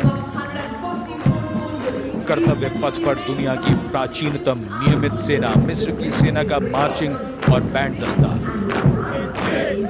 हमारा मेहमान देश मिस्र और इस दस्ते की कमान संभाली है कर्नल मोहम्मद अल करासवी ने। इस दस्ते में कुल 144 सैनिक हैं जो वहां के सशस्त्र बलों की मुख्य शाखाओं से लिए गए हैं। मिस्र राष्ट्र की महानता और प्राचीन इतिहास में इसके गौरव को दर्शाते ये सैनिक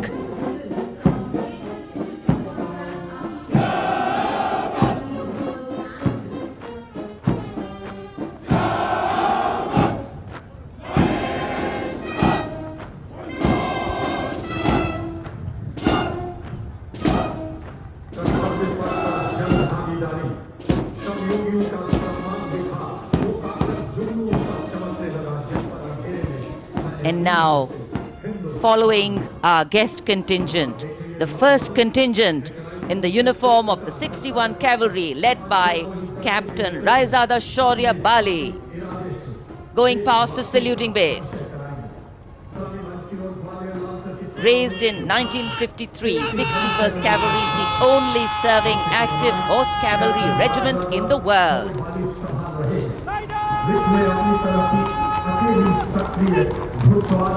It has the unique distinction of leading the last recorded cavalry charge in history when it took on the Turks at the Battle of Haifa in 1918.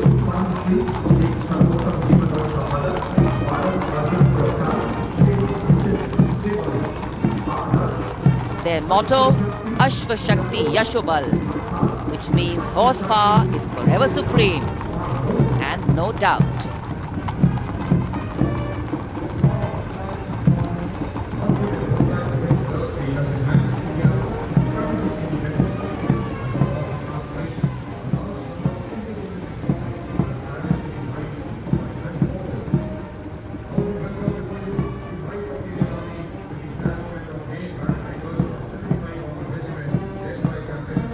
And after the clip-clop of the horse hooves on the tarmac, we hear the rumble and the thunder of our mechanized columns. First detachment is of the main battle tank Arjun of 75 Armored Regiment, led by Captain Amanjeet Singh. State-of-the-art MBT Arjun, an indigenous development by the DRDO.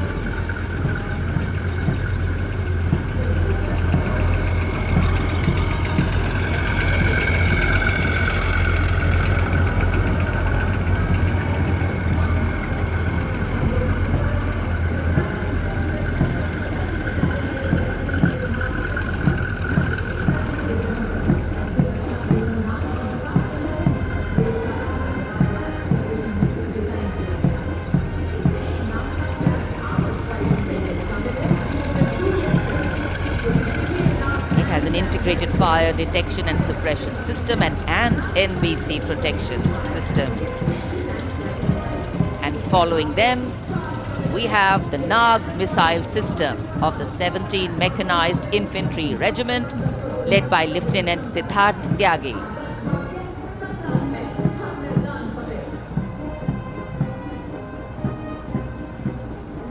Its crewless turret is capable of firing 6 Nag anti-tank guided missiles. Satra Mek, Har Maidan Fateh, their motto of the regiment. And now approaching the saluting base, the BMP 2 of the Mechanized Infantry Regimental Center, led by Captain Arjun Sidhu of the 6th Battalion Mechanized Infantry Regiment. High mobility, lethal weapon system, night fighting capability, and the motto of the regiment, valor and faith.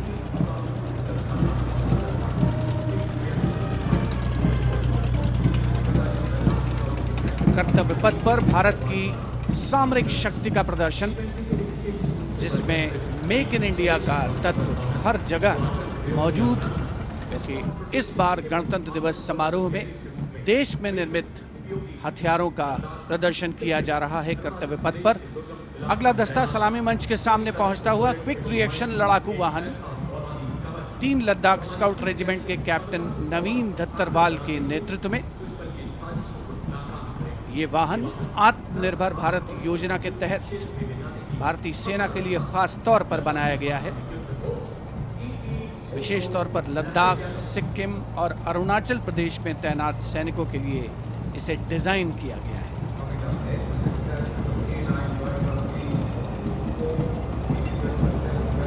अगला दस्ता सलामी मंच के सामने K9 वज्र T का है।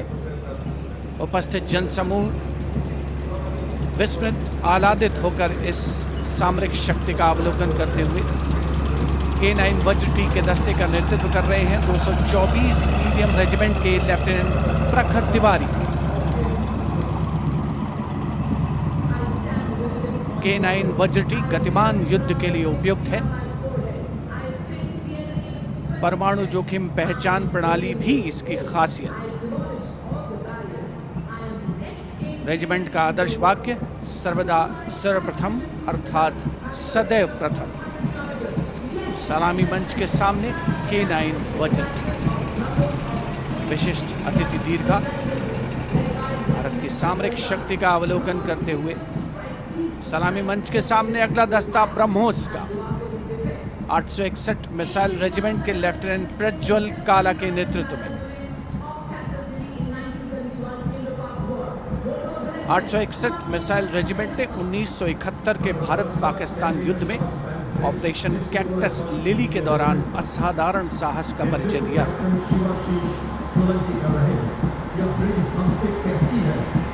दुनिया की पहली प्रचालन युक्त ब्रह्मोस मिसाइल रेजिमेंट होने का गौरव भी 861 मिसाइल रेजिमेंट को हासिल है।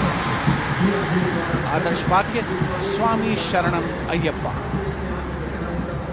विशिष्ट दर्शक दीर्घा केंद्रीय मंत्रिमंडल के सदस्य 74वें गणतंत्र दिवस में भारत की सामरिक शक्ति के साक्षी बनते हुए अगला दस्ता 10 मीटर शॉर्ट स्पैन ब्रिज का है। 64 असॉल्ट इंजीनियर रेजिमेंट के 10 मीटर शॉर्ट स्पैन ब्रिज का नेतृत्व कैप्टन शिवाशीष सोलंकी कर रहे हैं। रेजिमेंट का आदर्श वाक्य अग्रणी अजय, जिसका अर्थ सदैव अग्रणी और Ajay.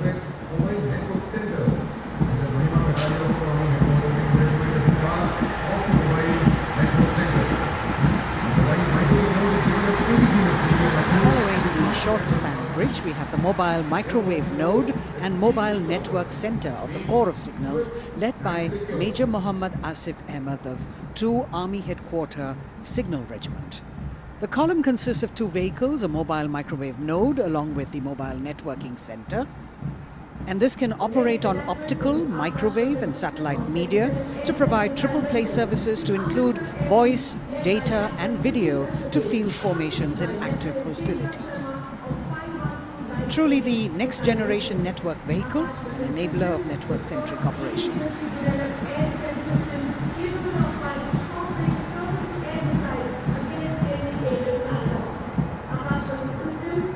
The motto of the Corps is Tivra Chaukas, meaning swift and secure. And just behind them, the Akash weapon system of 27 Air Defence Missile Regiment, the Amritsar Airfield, led by Captain Sunil Dasharathe, accompanied by Lieutenant Chetana Sharma of 512 Light AD Missile Regiment.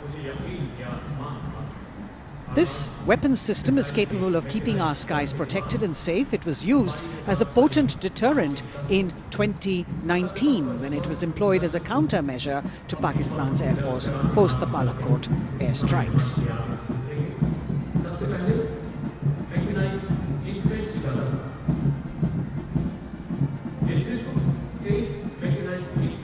As the audience watching in awe of these majestic machines coming down Kartavya Path.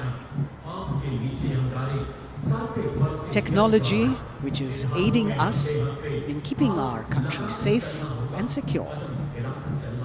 Soon we will be able to shift our attention from the combat elements on the ground to combat platforms in the air, as we will see a formation of advanced light helicopters coming towards the saluting base. The Mechanized Infantry Regiment approaching the dais now, commanded by Captain Harshdeep Singh Sohi of the 23 Mechanized Infantry Battalion. The Mechanized Infantry is aptly dubbed as tomorrow's regiment in today's army. This is the youngest regiment of the Indian Army, and though it is the youngest, it boasts of some of the finest and highly decorated erstwhile infantry battalions being part of its regiment. Valor and faith is its motto, and the regimental war cry is Bol Bharat Mata Ki Jai.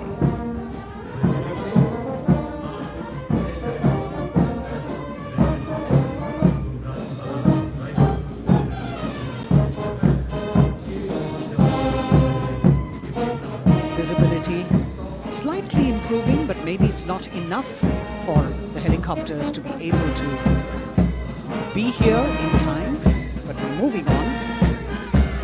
शेरे जवान की जोशीली धुन, armoured corps centre and school, parachute और Rajputana rifles regimental सेंटरों का संयुक्त band, 100 संगीतकारों का ये band दस्ता सूबेदार राजेंद्र के नेतृत्व में, इनके साथ नायब रसालदार मंटू मंडल और सूबेदार राजेंद्र सिंह।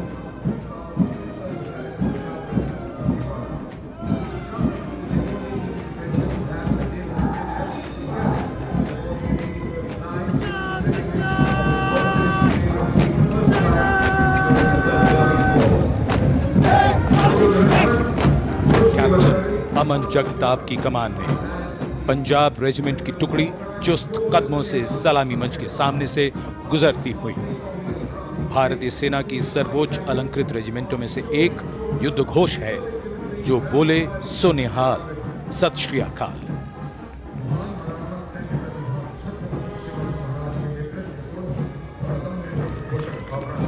प्रेरणा देते हुए सलामी मंच की ओर आगे बढ़ने वाला दस्ता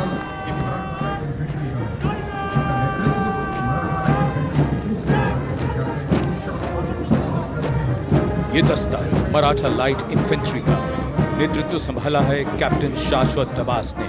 भारतीय सेना की सबसे पुरानी और सबसे सम्मानित रेजिमेंटों में से एक है। इसका गौरवशाली इतिहास 254 वर्षों से अधिक पुराना है। युद्ध घोष बोल छत्रपति शिवाजी महाराज की जय।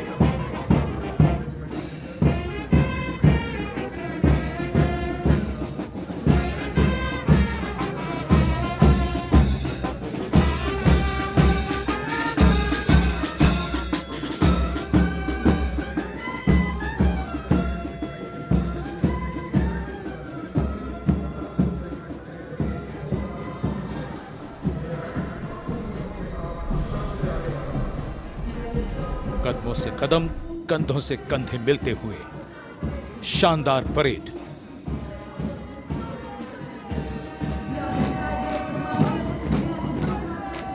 राजपूत सिख और सिख लाइट इन्फेंट्री रेजिमेंटल सेंटरों का संयुक्त band.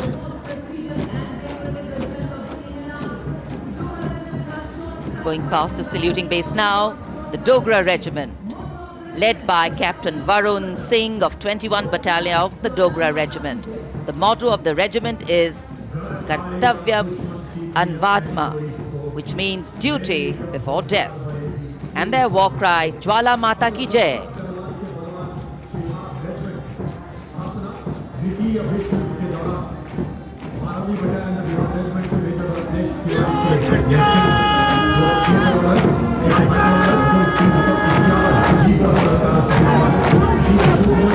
This sharp word of command is from Major Ratnesh Tiwari of the 12th Battalion of the Bihar Regiment, leading the Bihar Regiment contingent.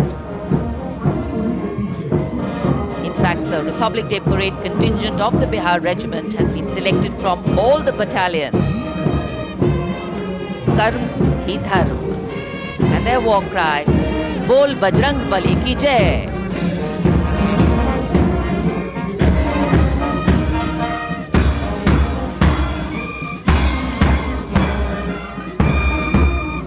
Veer Kargil echoing here at Kartavya Path. The combined band of the Assam Regimental Centre, Maha Regimental Centre and Jammu and Kashmir Rifles Regimental Centre with 100 musicians led by Subedar Major Diggar Singh.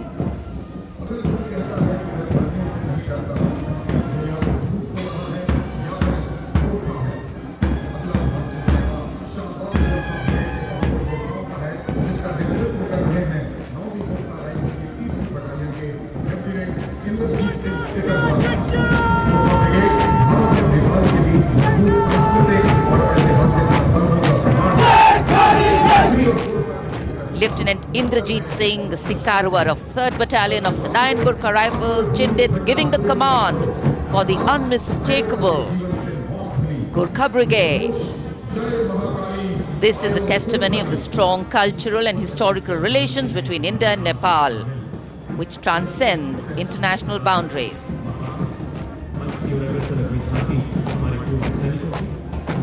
Gorkha brigade का दस्ता कर्तव्य पथ पर फिजाओं में वीरता और रोमांच का संचार करता हुआ और उसके ठीक पीछे पूर्व सैनिकों की झांकी towards Amrit Kaal with resolve a veterans commitment विषय पर आधारित ये झांकी पिछले 75 वर्षों में पूर्व सैनिकों के योगदान की एक झलक प्रस्तुत कर रही है। पूर्व सैनिकों के सार्थक और प्रभावशाली प्रयासों को इसमें दर्शाया गया है। ये झांकी दर्शाती है कि कैसे पूर्व सैनिक विभिन्न परियोजनाओं में रोल मॉडल के तौर पर राष्ट्र निर्माण में रचनात्मक भूमिका निभाने के लिए समाज को प्रेरित करते हैं।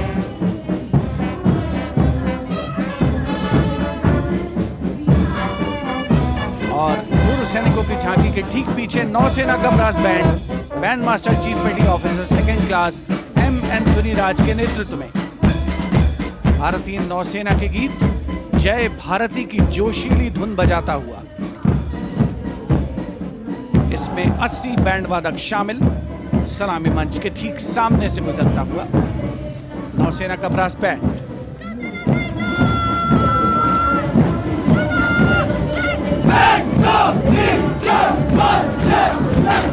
और अब सलामी मंच के सामने नौसेना का मार्चिंग कंटिंजेंट लेफ्टिनेंट कमांडर दिशा अमृत के नेतृत्व में लेफ्टिनेंट अश्विनी सिंह, सब लेफ्टिनेंट प्रियंका शर्मा और सब लेफ्टिनेंट एम आदित्य और 144 युवा नौसैनिक इसमें शामिल। इस दस्ते में पहली बार 3 महिला और 5 पुरुष अग्निवीर भी शामिल हो रहे हैं। नई सुबह की शुरुआत भारतीय सशस्त्र बलों के इतिहास में। नौसेना के मार्चिंग कंटिंजेंट के पीछे भारतीय नौसेना की झांकी युद्ध तत्पर, विश्वसनीय, संसज्जित, सुरक्षित भविष्य की विषय वस्तु पर केंद्रित। आत्मनिर्भर भारत अभियान को भी इसमें परिलक्षित किया गया है। लेफ्टिनेंट कमांडर इंद्रजीत सिंह चौहान और लेफ्टिनेंट वर्षा शिंदे इसका नेतृत्व कर रहे हैं। झांकी में आगे डोर्नियर विमान को दर्शाया गया है। बहुत ही खूबसूरत अविस्मरणीय नयनाभिराम दृश्य कर्तव्य पथ पर। Warrant Officer Ashok Kumar leading the Air Force Band, which is playing the tune Sound Barrier Quick March, comprising 3 drum majors and 72 musicians.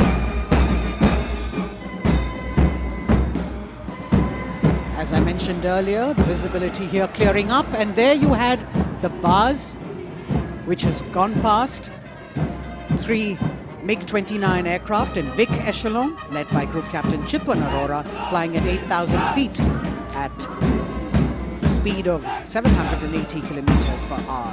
It was almost a see now and not see them again kind of fly past, because the visibility here is clearing up a bit.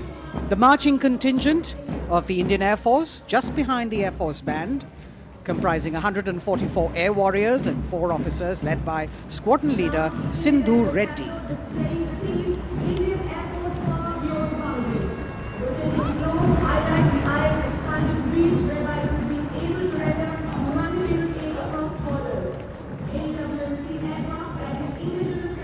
Just behind the marching contingent from the Air Force. We have the tableau with the theme Indian Air Force Power Beyond Boundaries. In the center, you have a rotating globe symbolizing the Air Force's expanded reach, whereby it can render humanitarian aid across borders and also take part in flying exercises conducted with air forces of friendly foreign countries. Netra, an airborne early warning and control aircraft that carries indigenous payloads. In the center, you've got the light combat aircraft Tejas Mark II, light combat helicopter Prachand, and C-95 bolstering the fighting and logistic capabilities, along with the Garuds in combat gear.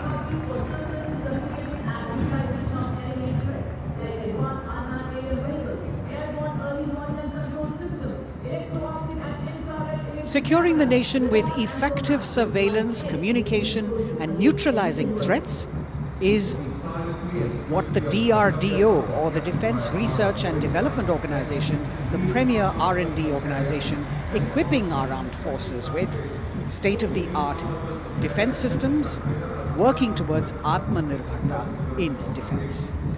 New on Kartavya Path, the DRDO tableau depicting these security measures that they have been able to design and put across. DRDO की झांकी के बाद कर्तव्य पथ पर शान से बढ़ता wheel armoured personnel carrier WHAP 8x8 70 टन। DRDO ने इसे देश में ही डिजाइन और विकसित किया है। DRDO की इस झांकी का नेतृत्व कर रहे हैं रोहित आर मोरे। ये वाहन पानी और जमीन दोनों पर चल सकता है, नदियों और नहरों को पार कर सकता है। सड़क पर इसकी रफ्तार 100 किलोमीटर तक पहुंच सकती है।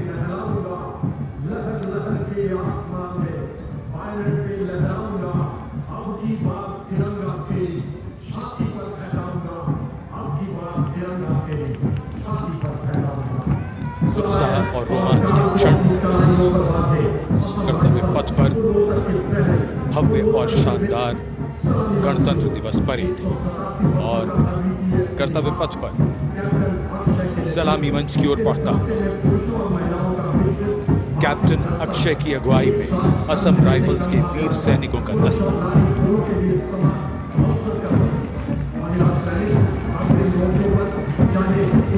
इन्हें पूर्वोत्तर के प्रहरी कहा जाता है।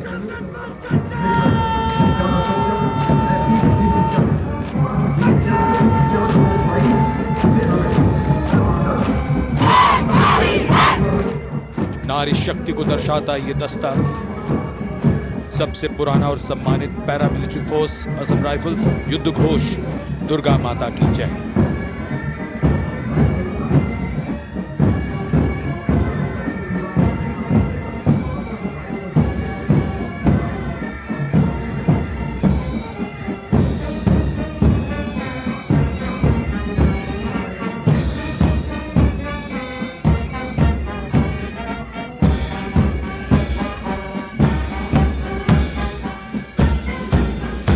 असम राइफल्स के सिपाही देश की हमने शान बढ़ाई।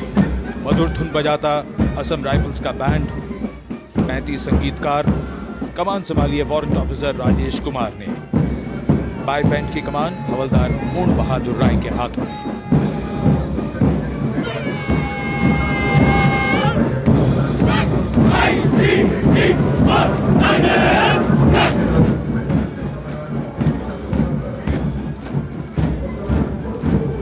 भारतीय तटरक्षकों का दस्ता, हमारे समुद्रों के प्रहरी, भारतीय तटरक्षक के जवान कर्तव्यों की जान बचाई है।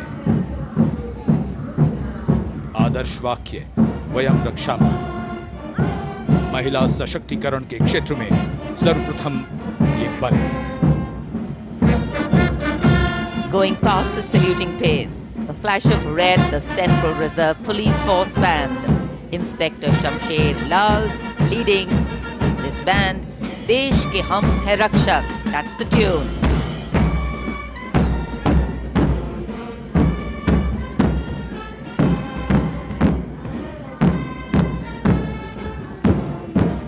(102) personnel.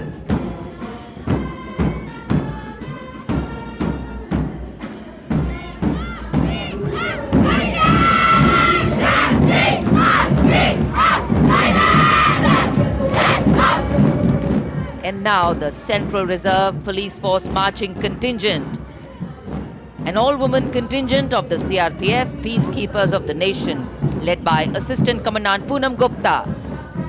The force has the distinction of raising the first ever women-armed police battalion in the world.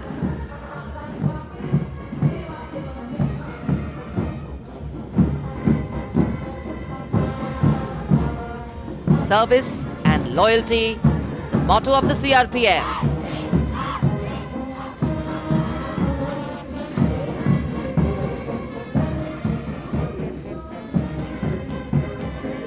Going past the saluting base, the Railway Protection Force Band.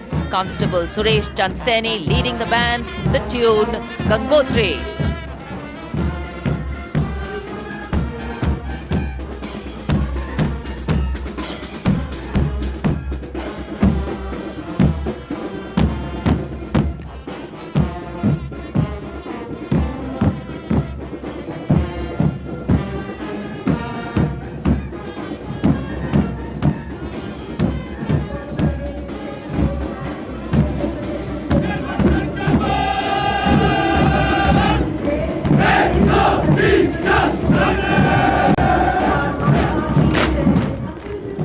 Following their band, the Railway Protection Marching Contingent. Assistant Security Commissioner Saurav Kumar leading them,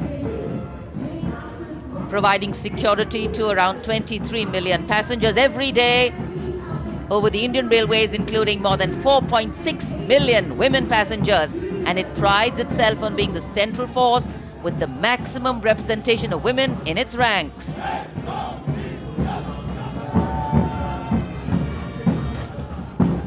कर्तव्य पथ पर आगे बढ़ता हुआ Delhi police का band. Delhi police के band के जवान दिल्ली पुलिस गीत की जोशीली धुन बजाते हुए गुजर रहे हैं। नेतृत्व band master inspector Rajendra Singh द्वारा, और इसके ठीक पीछे है दिल्ली पुलिस का marching contingent. Assistant police commissioner Shweta के सुगाथन आईपीएस के नेतृत्व में। दिल्ली पुलिस के इस मार्चिंग कंटिंजेंट में एक राजपत्रित अधिकारी, 3 सब इंस्पेक्टर, 44 हेड कांस्टेबल और 100 कांस्टेबल मार्च करते हुए आगे बढ़ रहे हैं। इस मार्चिंग कंटिंजेंट को गणतंत्र दिवस परेड में अब तक 15 बार सर्वश्रेष्ठ मार्चिंग दस्ते की ट्रॉफी मिल चुकी है।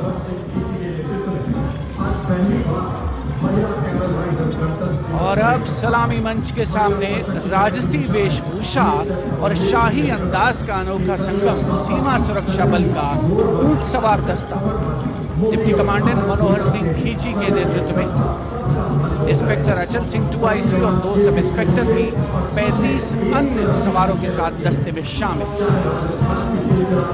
ऊंटों के कारवां के बाद आज पहली बार महिला कैमल राइडर गणतंत्र दिवस परेड का हिस्सा बन रही हैं। ये सुसज्जित ऊंटों पर सवार हैं। महिला सशक्तिकरण की दिशा में सीमा सुरक्षा बल का उल्लेखनीय कदम। ये महिला राइडर राजस्थानी कहावत हमारी छोरियां के छोरों से कम का, इस कहावत को चरितार्थ कर रही है। सीमा सुरक्षा बल का सवार बैंड दस्ता बैंड मास्टर इंस्पेक्टर गोदराज की अगुवाई में सलामी मंच के सामने। दुनिया में अपनी तरह का एकमात्र ऊंट सवार दस्ता हम हैं सीमा सुरक्षा बल, बहादुरों का दल की स्वर लहरियां बिखेरता हुआ।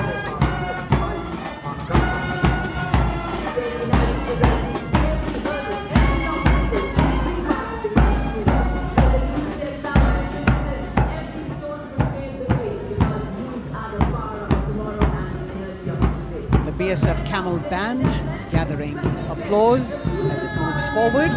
And after the military displays, we now have the Youth of India on Kartavya Path. First, the NCC Boys Marching Contingent, led by Senior Under Officer Pujari Shivanand of NCC Directorate, Maharashtra.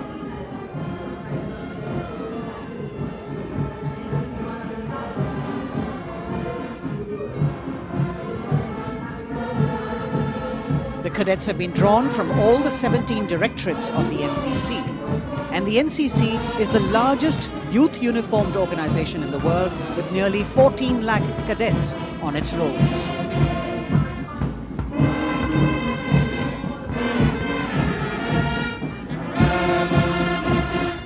Behind them, the strains of Sare Jahan Se Acha, the combined band of the NCC Boys Senior School Gwalior and NCC Girls Birla Balika Vidyapeeth Pilani, led by senior under officers Abhishek Chauhan and Sweksha Gupta.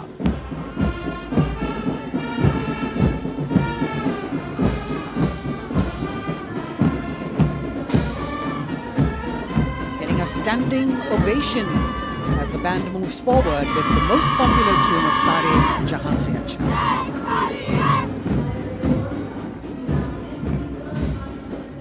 Following them, the NCC Girls Marching Contingent, led by Senior Under Officer Sonali Sahu of NCC Directorate, Odisha, a state from where our Honourable President hails.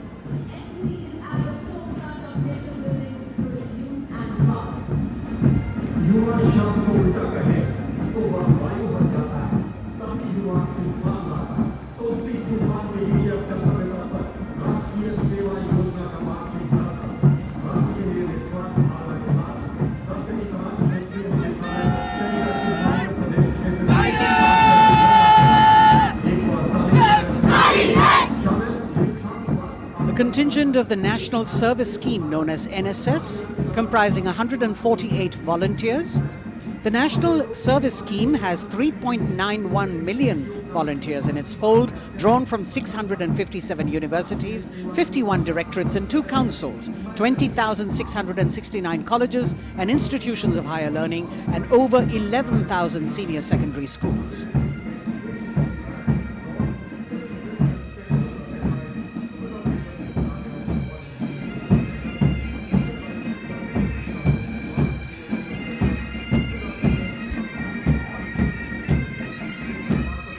कर्तव्य पथ पर संगीत की स्वर लहरियां बिखेरता भारतीय सेना का सामूहिक पाइप और ड्रम बैंड धुन बजा रहा है। नंदा देवी 128 संगीतकारों के दस्ते का नेतृत्व कर रहे हैं।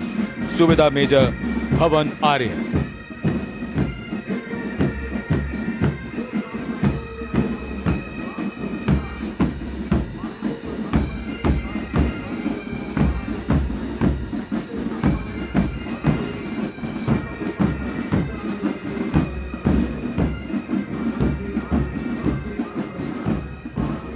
और अब सजे धजे वाहनों में कर्तव्य पथ पर प्रधानमंत्री राष्ट्रीय बाल पुरस्कार विजेता पधार चुके हैं।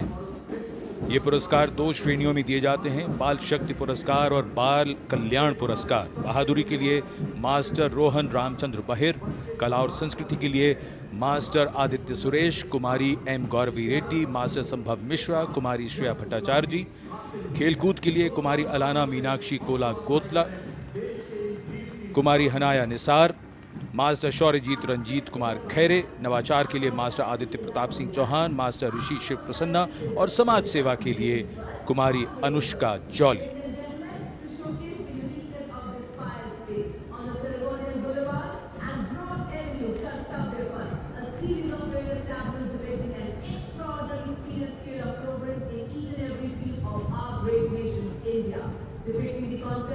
अब बारी भारत की सांस्कृतिक विरासत के दर्शन की। प्रभाला तीर्थम पर केंद्रित आंध्र प्रदेश की झांकी। आंध्र प्रदेश को चावल का कटोरा और अन्नपूर्णा भी कहते हैं। संक्रांति आंध्र प्रदेश का प्रमुख त्योहार है। त्योहार के दौरान लोग प्रभाला तीर्थम को मनाते हैं।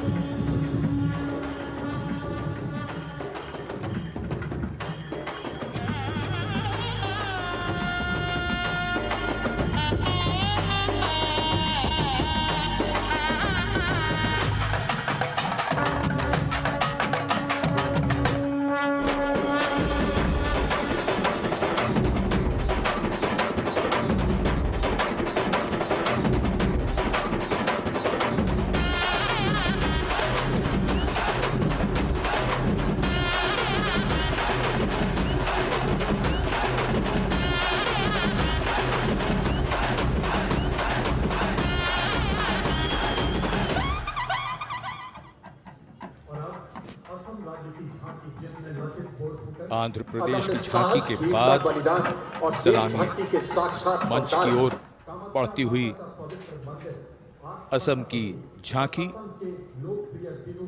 असम की झांकी में असम के इतिहास में महान जनरल लचित बोरफुकन को नाव पर देखा जा सकता है और दूसरे भाग में मां कामाख्या के पवित्र मंदिर का प्रतिरूप है। ये गुवाहाटी में नीलांचल पहाड़ी पर स्थित है और झांकी के साथ साथ बिहू लोक नृत्य।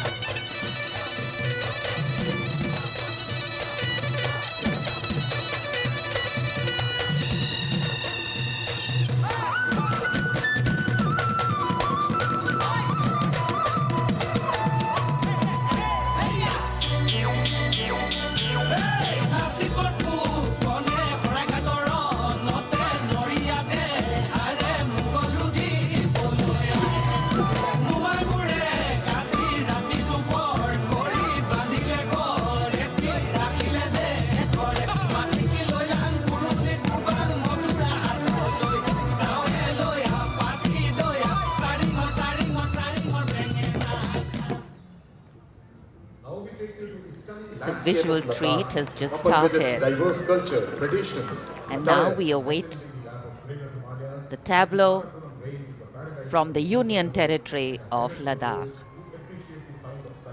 The theme, tourism and composite culture of Ladakh.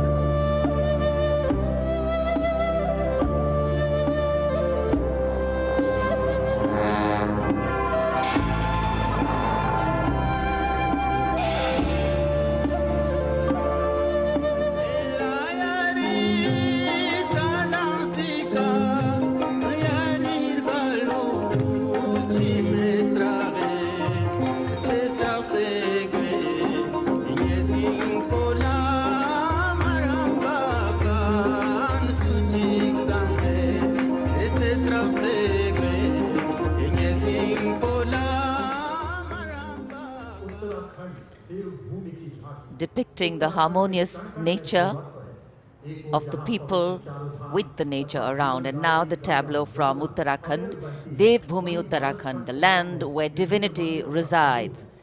Glimpses of the Corbett National Park, the Ipan art of Uttarakhand displayed on the outer part of the tableau, and the famous Cholia dance of Uttarakhand.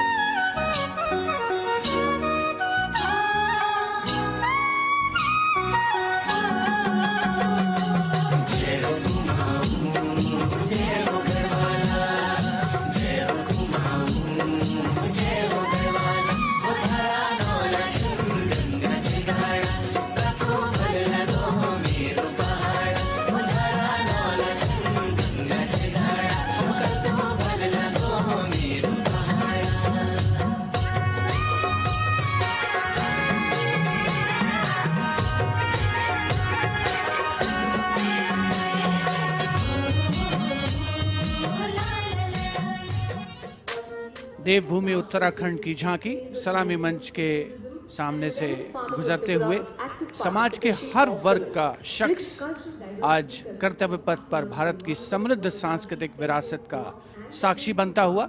अगली झांकी सलामी मंच के सामने त्रिपुरा से महिलाओं की सक्रिय भागीदारी से त्रिपुरा में पर्यटन और जैविक खेती के माध्यम से स्थायी आजीविका किस तरीके से अर्जित की जा रही है, इस विषय पर त्रिपुरा की ये झांकी केंद्रित है।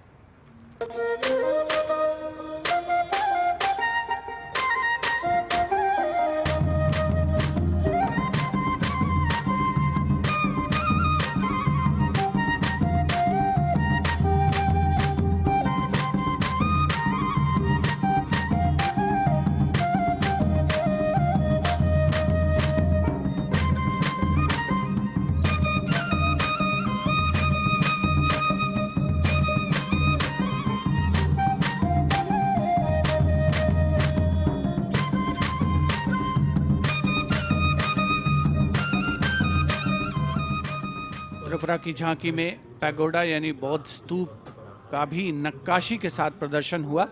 और अब बारी है पश्चिमी भारत की यानी गुजरात की ओर चलते हैं। क्लीन ग्रीन ऊर्जा युक्त गुजरात की झांकी सांस्कृतिक परंपरा और वैज्ञानिक दृष्टिकोण का सुंदर तालमेल इस झांकी में देखने को मिल रहा है। झांकी के दूसरे हिस्से में 24 घंटे सौर ऊर्जा से चलने वाले देश के पहले गांव मोडेरा को दिखाया गया है, जिसे हाल ही में यूनेस्को की विश्व धरोहर स्थल में शामिल किया गया। हर घर सोलर पैनल थी सोहाय, मोढेरा गाँव में जोई हर कोई हर खाय, गुजरात माहे सोलर नो जय जय थाय। कुसुम स्कीम थी 40 सोलर पंप, खेड़ू खुशाली मांगाय, गुजरात माहे पर्यावरण नो जतन थाय। हे सूरज पवननी जोड़ी थी कच्छમાં, હાઇબ્રિડ પ્લાન્ટ ઊભા થાય ને 8 પ્રહર ક્લીન ગ્રીન એનર્જી પેદા થાય। Renewable sources of energy as the theme for the tableau from Gujarat. And in case you've been counting the number of tableaus that have gone past, 23 tableaus, of which 17 are from states and union territories and 6 from various ministries and departments are in this parade. We now have the tableau from Jharkhand, housing one of the 12 Jyotirlingas. The tableau shows the famous Baidyanath temple located in Deoghar, Lord Birsa Munda in front. Birsa Munda was a social reformer and a freedom fighter who revolted against the British, was arrested and hanged, and even today tribals consider as the god of the earth.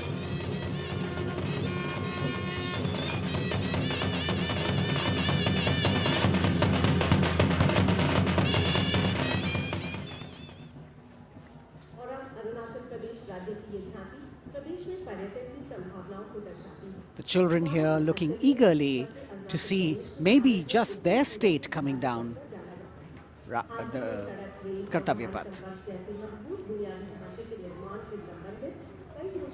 From Jharkhand, we move to the north and eastwards to Arunachal Pradesh, showcasing the rich potential for tourism in the fields of adventure, sport, ecology, culture, religion, history and archaeology.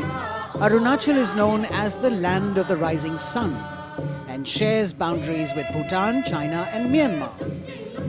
Many developments have been made in the state, and we can see on the tableau the advanced landing grounds with civil terminals, etc. being depicted.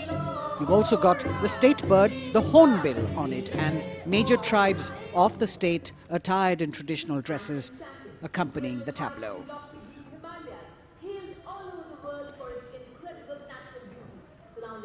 पूर्वोत्तर से आइए चलिए अब उत्तर की ओर नए जम्मू कश्मीर की तस्वीर लेकर ये झांकी कर्तव्य पथ पर। जम्मू कश्मीर ने पर्यटन की नई ऊंचाइयां छूकर रिकॉर्ड बनाया है। झांकी में जंगल है, ट्यूलिप गार्डन है और लेवेंडर की खेती है। पवित्र अमरनाथ तीर्थ स्थल को इस झांकी में देखा जा सकता है।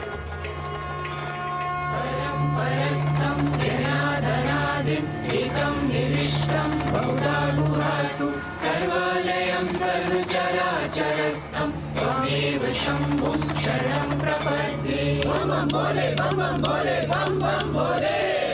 हमको का तो बलिदानी अमरनाथ का बलवानी, जय जय बम बोले।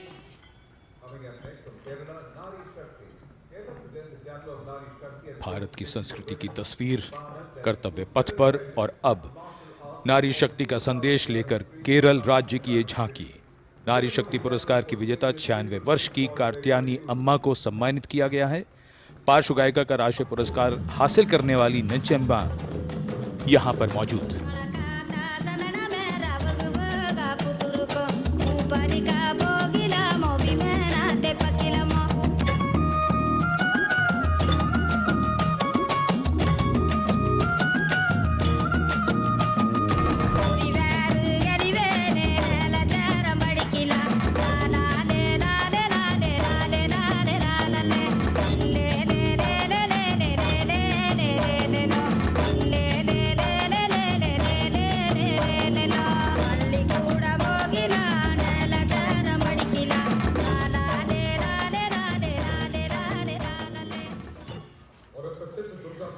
Well, if you're enjoying the diversity, join us.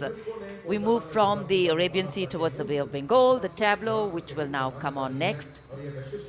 will be from West Bengal. And here visuals at the India Gate, Durga Puja.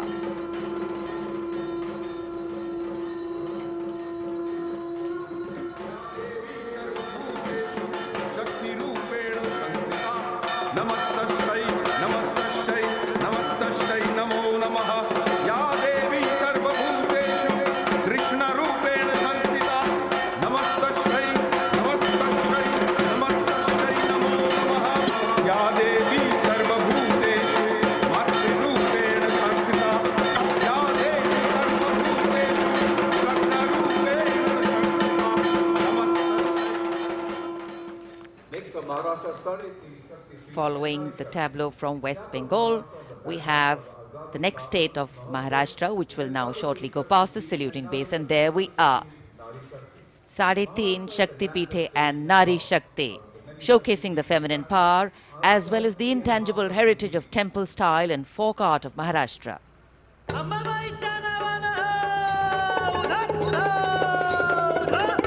Ambabai Kolhapuri असे रेणुका माहुरी सप्तशृंगी वणी मध्ये भवानी तुळजापुरी तिचा ब्रह्म तिचा मुक्ती आदि माया विद्याशक्ती विश्व चैतन्याची होई तिच्यापासून उत्पत्ती महाराष्ट्रीय अवतारे शक्ती माता साडेतीन शक्ती पीठे दाखवी ती आम्हा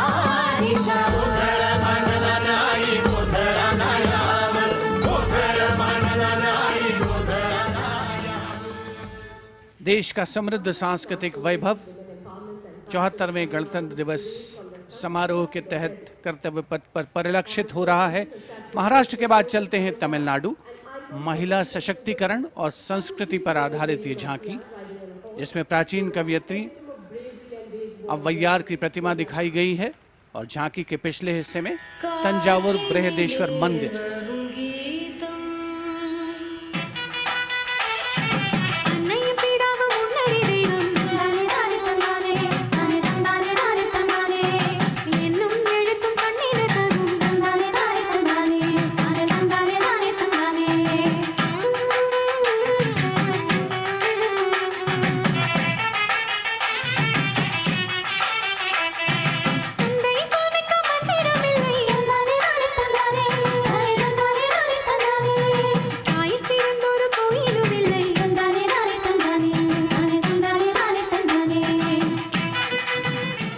तमिलनाडु की इस झांकी में मनोहारी नृत्य का प्रदर्शन भी देखने को मिला।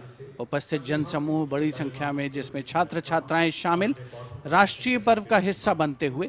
अगली झांकी नारी शक्ति का उत्सव कर्नाटक से। सुलागिट्टी नरसम्मा एक दाई तुलसी गौटा हलक्की, जिन्हें वृक्षों की मां कहा जाता है, और उनके साथ सालू मर्दा थिम्मक्का को यहाँ दर्शाया गया है।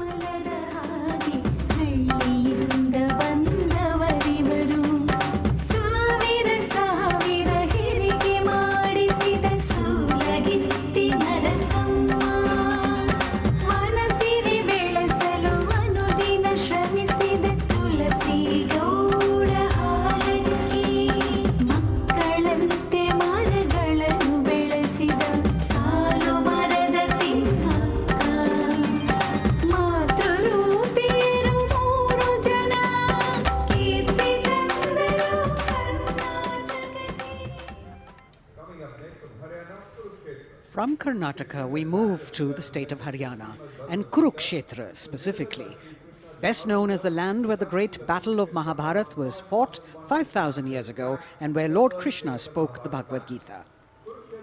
Here, depicting the scene of Lord Krishna's sermon to Arjun, various scenes from the battle are also depicted on the sides of the trailer. Lord Krishna's message of karma, jnana and bhakti. Hari की भूमि हरियाणा मिले तीज त्योहार मनाना कुरुक्षेत्र से सारे जग गीता उपदेश सुनाना रण की माटी को माथे का मिलकर तिलक बनाना गुरु द्रोण की इस धरती पे सबने शीश झुकाना वेदों की इस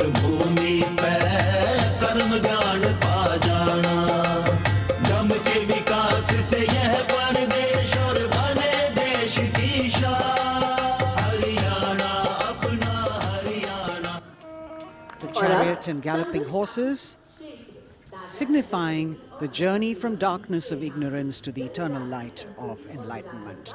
We're on to now the Union Territory of Dadar, Nagar Haveli and Daman and Diu, where the theme is conservation of tribal culture and heritage. The tableau in several parts. The first part showing the conservation of culture with tribal folk dances Bhavada and Tarpa of the Warli tribe and the fishing activity of the Machi tribe.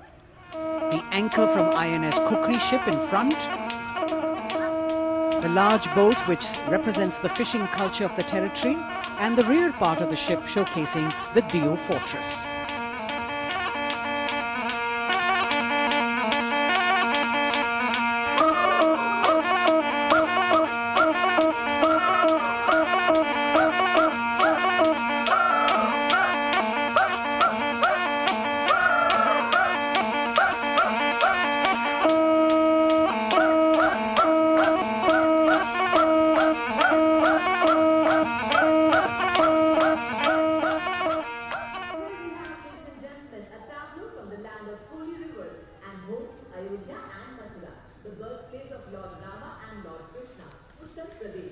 हमारी समृद्ध विरासत के दर्शन से सभी अभिभूत हैं। प्रकाश के संदेश को लेकर आ रही है उत्तर प्रदेश की झांकी। आस्था और भगवान राम की नगरी अयोध्या में दीपों का उत्सव सन 2017 से लगातार किया जा रहा है। चारों ओर दिवाली है, चमक रहा